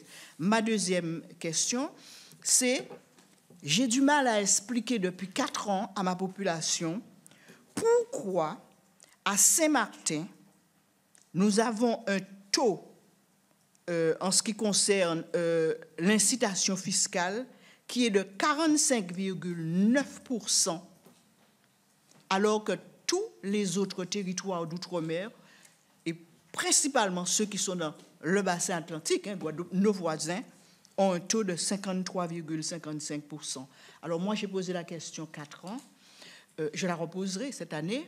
Mes collègues députés ont fait la même chose et nous avons eu à chaque fois une réponse différente. Personne ne peut nous dire pourquoi Saint-Martin est puni, Saint-Martin qui vit du tourisme, Saint-Martin qui a connu des aléas climatiques dévastateurs, Saint-Martin qui a du mal à refaire un parc hôtelier et Saint-Martin qui doit subir de plein fouet la concurrence du côté hollandais. Alors, Monsieur le ministre, quelle action envisagez-vous pour mettre en place ce soutien fiscal indispensable au développement durable du secteur touristique de Saint-Martin? Je vous remercie. Alors, merci. Avant de donner la parole à notre collègue Olivier Bitz, je vous demanderai, s'il vous plaît, d'être très concis parce qu'il nous reste très peu de temps et nous avons 8 demandes de prise de parole. J'aurais aimé que tous les collègues puissent s'exprimer. Et si nous n'avons pas le temps, malheureusement, monsieur le ministre répondra par écrit, mais à tout le moins que chacun puisse poser sa question. Merci Madame la Présidente. Je vais essayer de faire au plus vite. Monsieur le ministre, une petite question sur la Nouvelle-Calédonie. Nouvelle-Calédonie, et ma question ne portera pas sur les questions institutionnelles. Il y a un processus qui est engagé et nous avons tous de la visibilité sur ce qui est en train de se faire, en tout cas sur le processus. Ma question porte davantage sur les liens financiers entre l'État et la Nouvelle-Calédonie dans une période de contraintes budgétaires extrêmement serrées. On voit bien à la fois un hexagone, mais les territoires ultramarins sont directement impactés par les efforts qu'il est demandé de faire à l'égard de tout le monde. Et donc, évidemment, chaque euro dépensé est évidemment questionné dans son utilité. Et nous avons, pour la Nouvelle-Calédonie, un certain nombre de sujets. Il y a évidemment la question des dégâts suite aux émeutes, les 2,2 milliards, estimés à 2,2 milliards. Donc ça fait évidemment beaucoup d'argent. Mais il y a également, on va dire, avant même les incidents et les émeutes que la Nouvelle-Calédonie a connues, il y avait déjà des difficultés chroniques.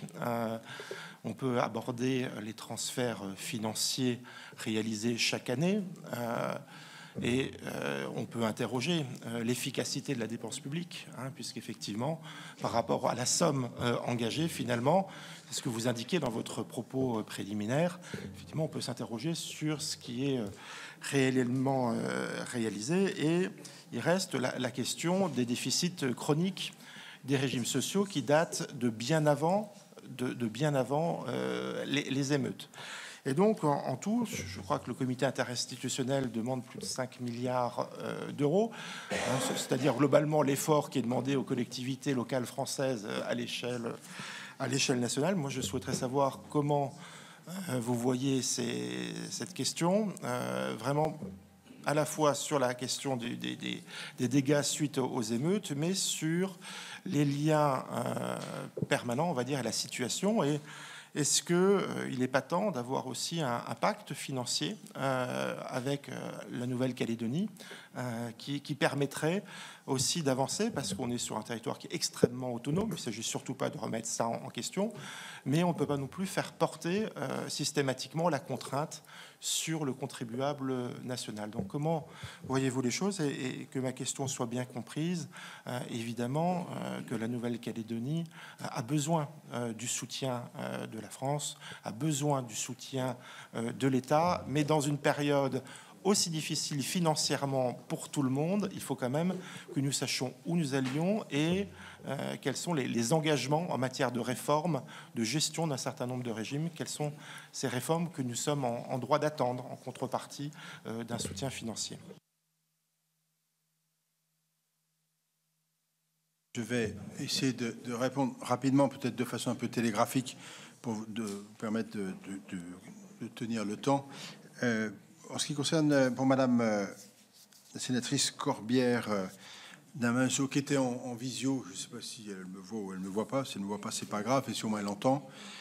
Pour dire que sur les crédits relatifs à la continuité, l'objectif territorial, l'objectif est de remonter le budget actuel, enfin qui était prévu en 2024 pour 2025 au niveau de celui de 2024, c'est-à-dire de conserver un effort et qu'il n'y ait pas de réduction. Sur ce qui concerne la taxe,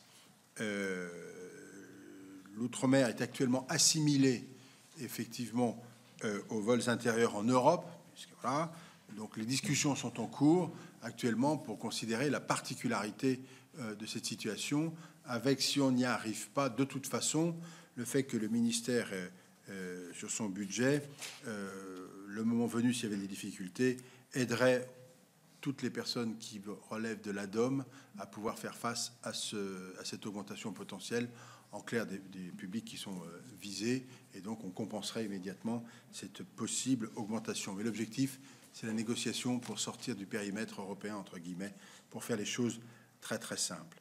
Vous avez évoqué la question de la formation, ça me revient, et en disant que c'était aussi de votre compétence, l'éducation. Bien évidemment, il n'est pas question pour moi, Escalité, de faire à la place de, mais il est quand même question, malgré tout, d'accompagner les territoires et de nous fixer des objectifs communs. Je crois que c'est intérêts bien compris, mais évidemment que les collectivités font le travail, avancent, mènent leurs projets, il n'est pas contestable. Ça n'est pas contestable. Pour la question qui était posée également sur la Cannes, puisque vous évoquiez ce sujet-là, l'avenir de la filière, le préfet, enfin le nouveau préfet qui arrive vers vous, a annoncé l'organisation avec la région d'assises de la Cannes qui devrait se tenir au premier trimestre 2025. Beaucoup de choses au premier trimestre 2025, entre le SIOM et le reste. Mais voilà, les annonces sont faites. Il y a bien une conscience de la difficulté et le nouveau préfet mènera cette démarche. Pour ce qui concerne la question qui était posée, est-ce que ça relève de la réunion ? Oui, il y avait une question sur le pacte régional d'investissement dans les compétences. Je rappelle que sur la période, simplement un chiffre, la période 2014-2027, la région met un peu plus de 96 millions d'euros et l'État mettra 141 775 000 euros sur la table. Donc voilà, les budgets sont mobilisés, les moyens sont placés, mais ça pose la question, je rejoins la question de l'usage de l'argent public et de son efficacité, c'est-à-dire en réalité de la capacité à consommer en fait.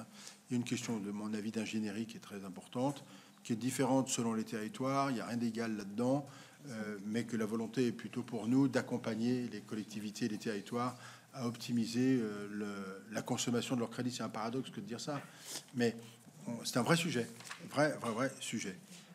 Saint-Martin, Madame la sénatrice Petrus, je vais être assez clair sur l'énergie, autant que faire se peut, en vous donnant lecture de ce qu'on m'a donné, pour le coup, parce que la question est extrêmement précise.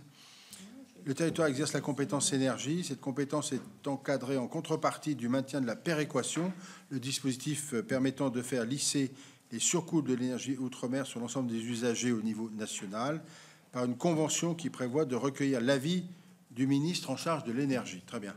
Le retard dans l'élaboration, parce qu'il y a un sujet, dans l'élaboration et la publication de la PPE, et donc l'absence de projet en découlant, ce que vous avez évoqué, pour expliquer en partie ces difficultés rencontrées. Ce projet a été envoyé à la collectivité de Saint-Martin, à la Direction générale de l'énergie, qui prévoit un mix électrique 100%, avec le recours à la biomasse. Bon, alors qu'un projet de biomasse solide porté par Albioma sur votre territoire a été soumis, la collectivité a finalement pris une délibération demandant de remplacer la centrale biomasse par une nouvelle centrale au bioliquide. Aucun projet n'a pour l'instant été déposé. On va donc reprendre langue avec tous les intervenants pour essayer de faire avancer les choses. Quant à la défiscalisation, on fera une réponse écrite assez précise. Mais actuellement, les travaux sont en cours pour un vrai toilettage de cette affaire de fiscalité. Ce que je disais en début de propos, il faut qu'on remette vraiment toutes les choses à plat. J'avais oublié ensuite pour Madame Corbière, semble-t-il. Non, c'est fait. Alors, Monsieur Blitz, la Nouvelle-Calédonie. Les événements du 13 mai, c'est 15% de PIB en moins pour la Nouvelle-Calédonie. Nous avons une situation qui est dramatique, je ne reviens pas là-dessus. Simplement, l'idée de l'État, c'est d'aider la Nouvelle-Calédonie entre 2024 et 2025. On sera entre les deux budgets. C'est-à-dire ce qu'on a rallongé sur 2024.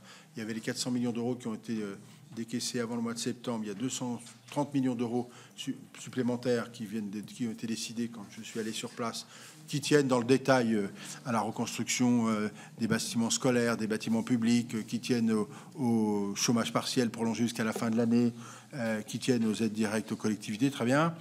On va être un peu plus d'1 milliard, 1,4 milliard sur les années. Bon, une fois qu'on a dit ça, l'argent, c'est une chose.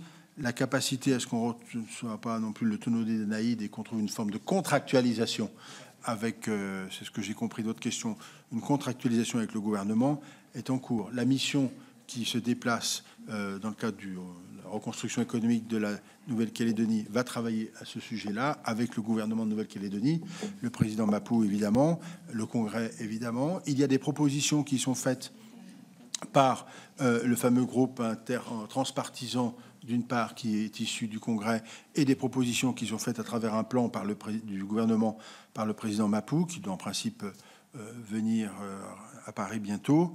Dans ce dernier point, dans ce que porte le président Mapou, c'est aussi une évolution, une forme de contractualisation avec l'État. Ça, c'est très, très important.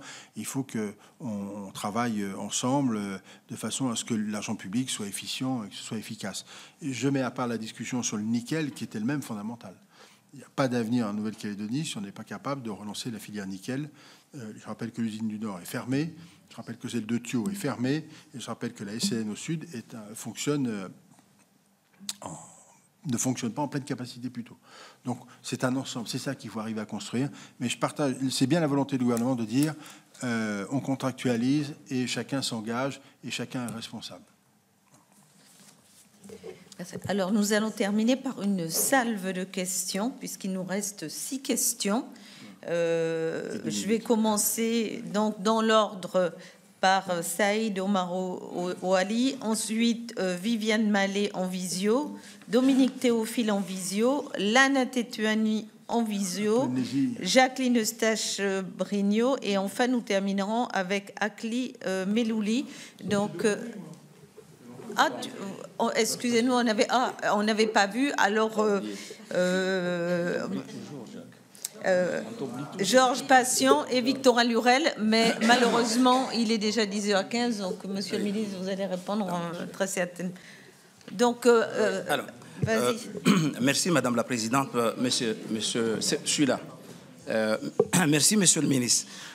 Vous avez dit beaucoup de choses. Effectivement, nos territoires souffrent d'importants déficits dans les infrastructures, les routes, les transports, etc. Et la liste, bien évidemment, pourrait, s'il vous plaît, pourrait être longue. Afin de réduire les inégalités avec l'Hexagone, les contrats de convergence sont des instruments financiers que l'État a mis en place avec les territoires. Afin de préparer les discussions sur le budget, Monsieur le ministre, j'ai interrogé le préfet de Mayotte le 16 octobre pour avoir le bilan du précédent contrat de convergence 2019-2023. À ce jour, je n'ai pas eu de réponse. Depuis que je suis sénateur, je n'arrête pas. Ça fait pas longtemps que je suis sénateur, ça fait 1 an. Je n'arrête pas de demander des données précises des services de l'État à Mayotte sur les politiques publiques, afin d'objectiver mes points de vue et mes analyses dans mon travail de parlementaire. J'ai plusieurs exemples, Monsieur le ministre, des données sur l'immigration, données sur les rentrées scolaires. Je suis obligé de rappeler les services pour mes demandes. Je m'interroge sur ces difficultés pour recueillir ces données sur Mayotte. Est-ce une culte de secret des services? Des chiffres que l'on ne souhaite pas diffuser, et pourquoi? Je peux le comprendre parce que le dernier rapport de la Cour des comptes a indiqué qu'à Mayotte, on souffre énormément des données. C'est-à-dire que chaque préfet qui vient, quand il part, c'est comme s'il ne s'est rien passé. On ne trouve pas de données et on n'arrive pas à travailler.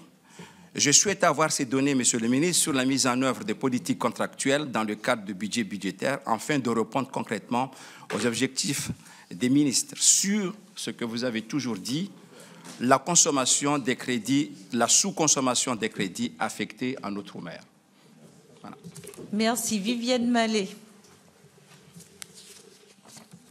Viviane, oui, merci Madame la Présidente. Si vous m'entendez? Oui, parfaitement. Ça, oui. D'accord. Excusez-moi. Bonjour. Merci Madame la Présidente, Monsieur le Ministre, chers collègues. Alors, j'éclaire pas la caméra parce que j'ai eu déjà des problèmes pour me connecter. Monsieur le ministre, dans votre rapport préliminaire, vous avez développé un grand nombre de priorités, dont notamment le logement.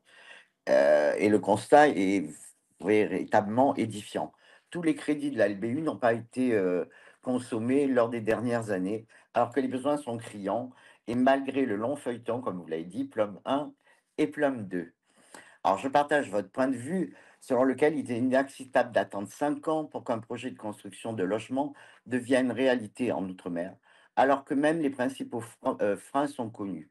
Le prix du foncier, de l'aménagement, des matériaux et des normes de construction souvent inadaptées. Alors aussi, ne serait-il pas opportun de flécher des priorités pour chaque territoire, mais aussi de convenir d'une partie décentralisée par territoire, évidemment, en s'appuyant sur les départements et les collectivités. Alors, l'Association des maires à La Réunion a réalisé en 2022 un travail de synthèse en réunion 60 acteurs. Il en est ressorti 42 propositions. Je ne vais pas vous donner les 42 propositions, mais je n'en citerai que 2. Peut-on envisager de faire évoluer le FRAFU en élargissant ses périmètres d'intervention sur les questions de foncier, d'aménagement et de gestion des espaces communs? Peut-on réabonder aussi les aides du FRAFU avec des fonds FEDER pour pouvoir diminuer la part de la collectivité aménageur? Voilà ma première question, Monsieur le Ministre. J'ai une autre question. Vous avez parlé de l'accès à l'eau, mais les problématiques portent également sur l'assainissement. Les collectivités font des efforts, mais beaucoup d'administrés peinent à se raccorder au tout à l'égout en Outre-mer. Dans les factures de raccordement atteignent, moi dans ma ville, je vois les factures qui ont explosé en quelques années, atteignent 2 000 à 3 000 euros par dossier. Ce ne serait pas possible de dégager un fonds exceptionnel pour aider les administrés nécessiteux et aussi les administrés. Voilà, en gros, Monsieur le Ministre, les questions que j'avais posées. Je ne vais pas vous reposer aussi la question de la vie chère qui a été abordée, la LOEDOM, mais nos entreprises, et je sais que vous allez prendre compte, Monsieur le Ministre, doivent être soutenues, et le dossier LOEDOM y concourt substantiellement. Vous avez répondu aussi en nous rassurant sur le point de vue de nos collectivités. Je vous en remercie. Merci Viviane. Dominique Théophile.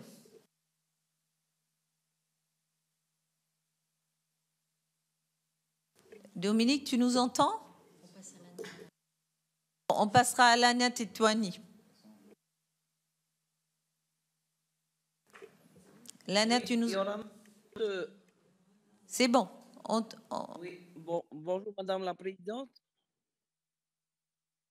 Bonjour Lana, on t'entend. Ah, cela...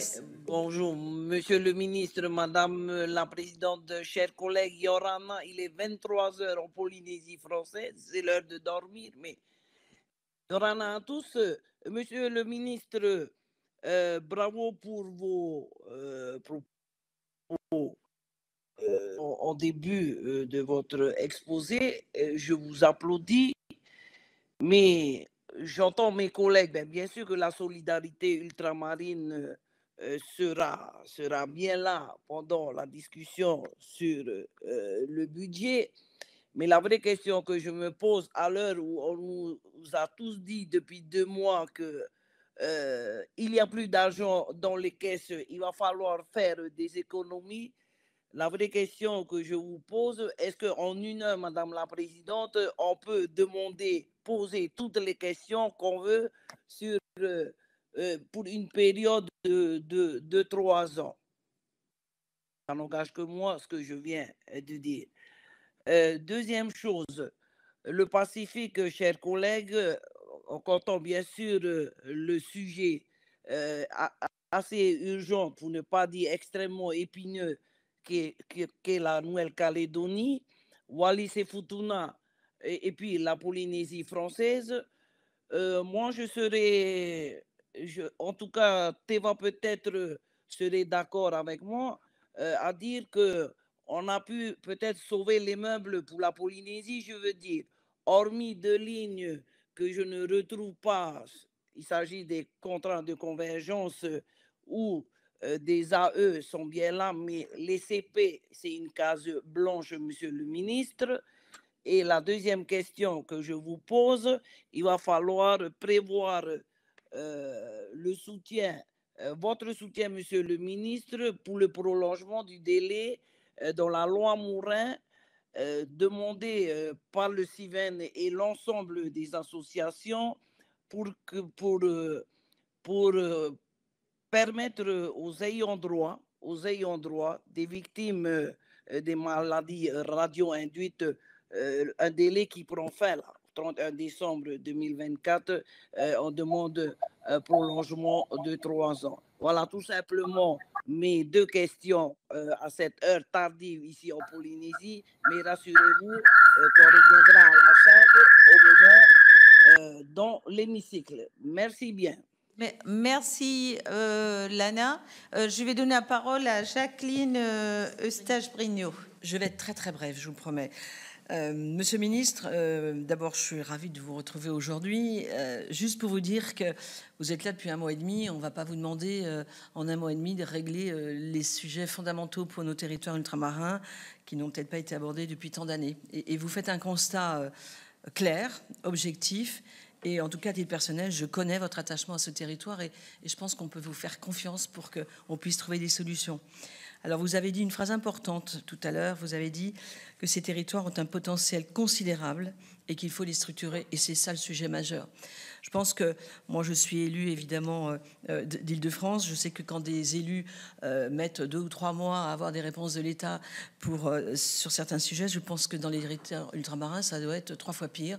Et je pense que effectivement, les élus peuvent être parfois un petit peu désespérés.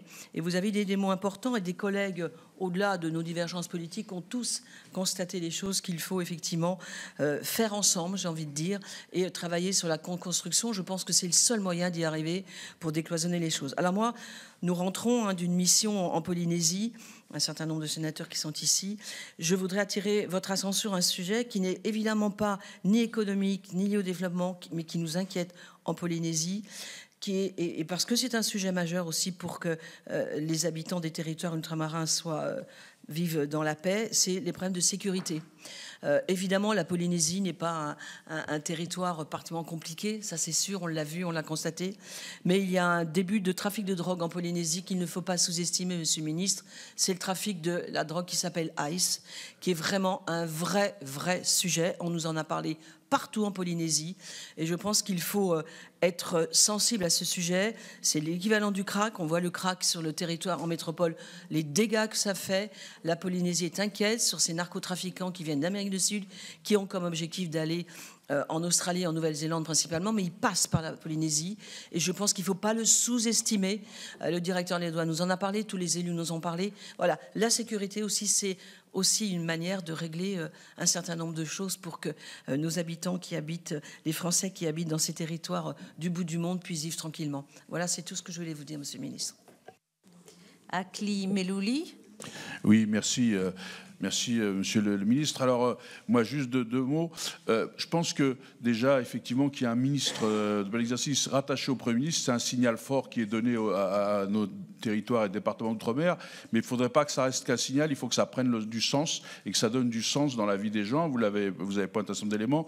Et nous, qui ne sommes pas des élus ultramarins, mais qui sommes des élus franciliens de la métropole, ce qui nous choque, c'est quand même quand on est interpellé par nos habitants qui sont originaires des Outre-mer et qui nous parlent du problème de l'eau, de l'assainissement, et ça c'est récurrent. Donc il n'y a pas que, donc effectivement ils sont assez choqués, et notamment quand on est écolo. Et aussi c'est vrai que la question de l'environnement, il y a un véritable, c'est pas une question de fond, l'eau, c'est une question vitale. Donc il faut traiter aussi dans les sujets, il faudra qu'on aborde. Et je sais qu'on reprendra d'autres temps, et donc je ne vais pas m'alourdir là-dessus. Sur la question de l'environnement, du protègement de la biodiversité, c'est des côtes qui sont énormes. Il y a un énorme enjeu, notamment avec notre marine nationale. Il y a beaucoup d'enjeux à mettre en place, et notamment sur l'agriculture et la culture en général. Donc voilà, mais je ne voudrais pas alourdir. En tous les cas, je vous félicite, et j'espère qu'effectivement, le signal fort qui a été donné, notamment pour la Nouvelle-Calédonie, parce que être traité sous le couvert du ministère de l'Intérieur, ça n'a pas la même signification qu'être rattaché au Premier ministre. Ça ne reste pas qu'un signal, mais que ça prenne tout son sens, et que la philosophie que vous avez développée irrigue vos collègues des autres ministères. Georges Patient. Je vais intervenir de façon très télégraphiée.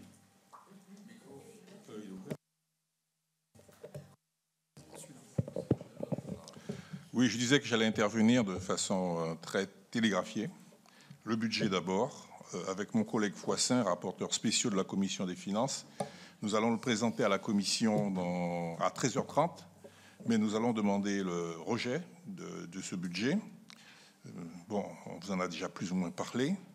Tous les crédits sont en diminution dans votre mission, mais plus dans le DPT, dans le document de politique transversale, c'est moins 2 milliards également pour les Outre-mer.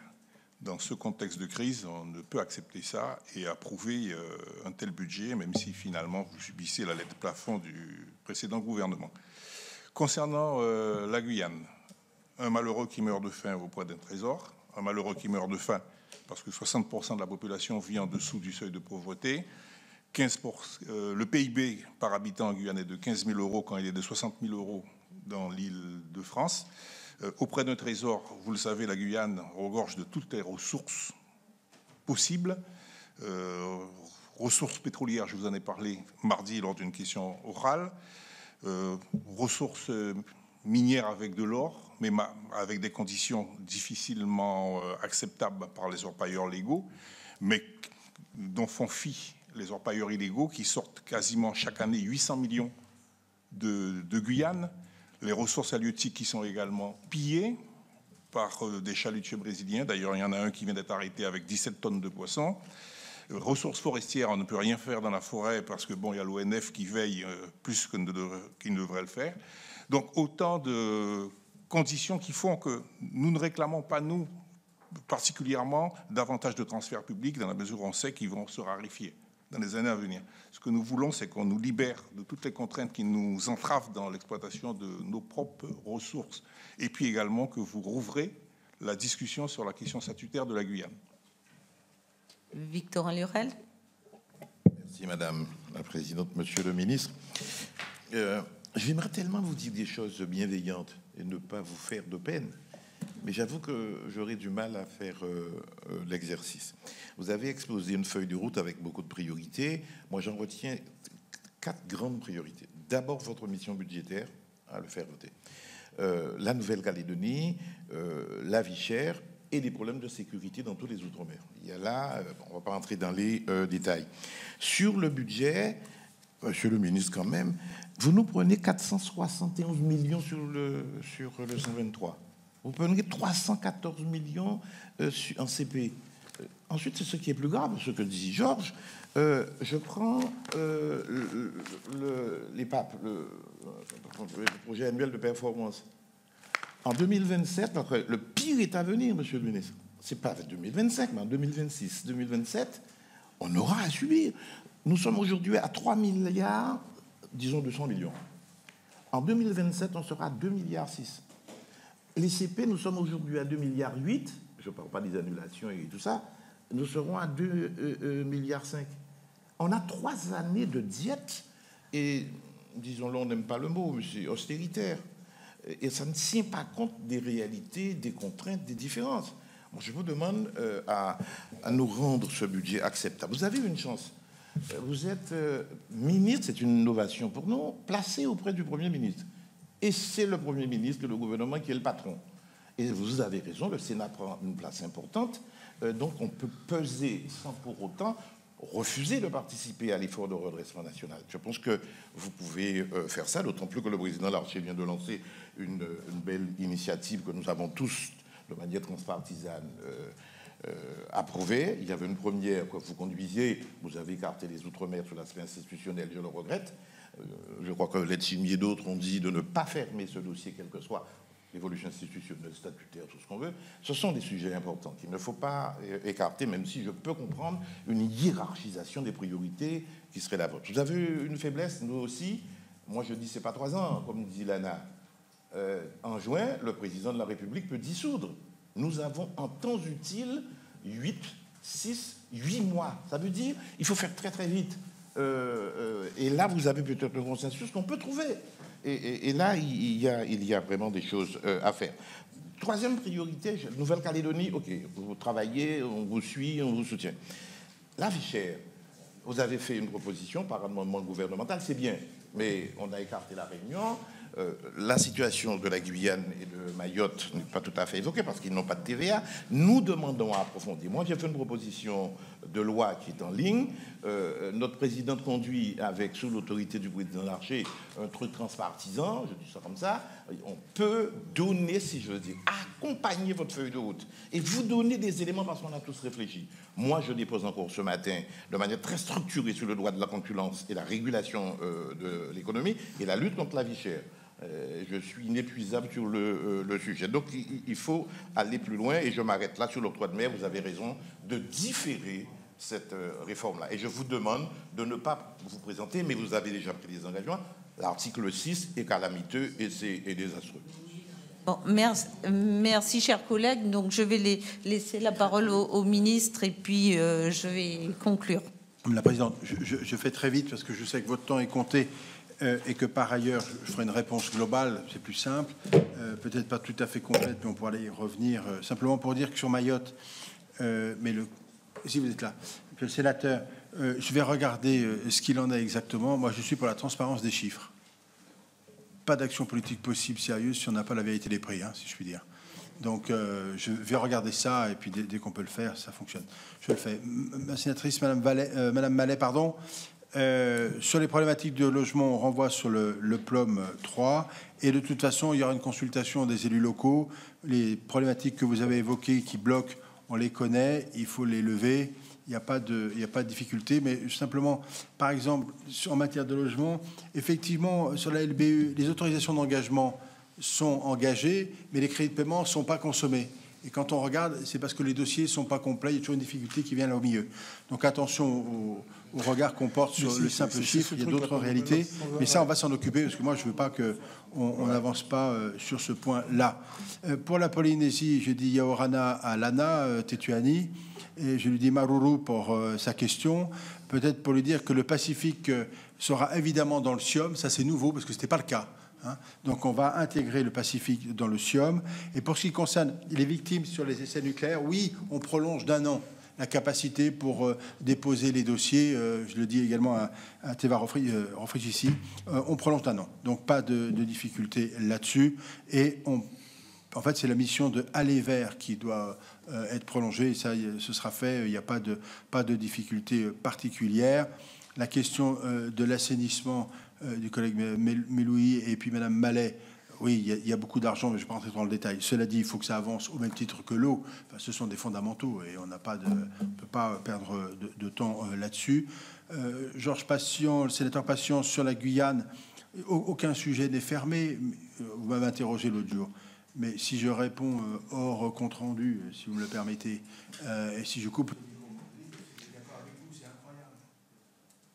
La Guyane est porteuse de richesses, de capacités de développement.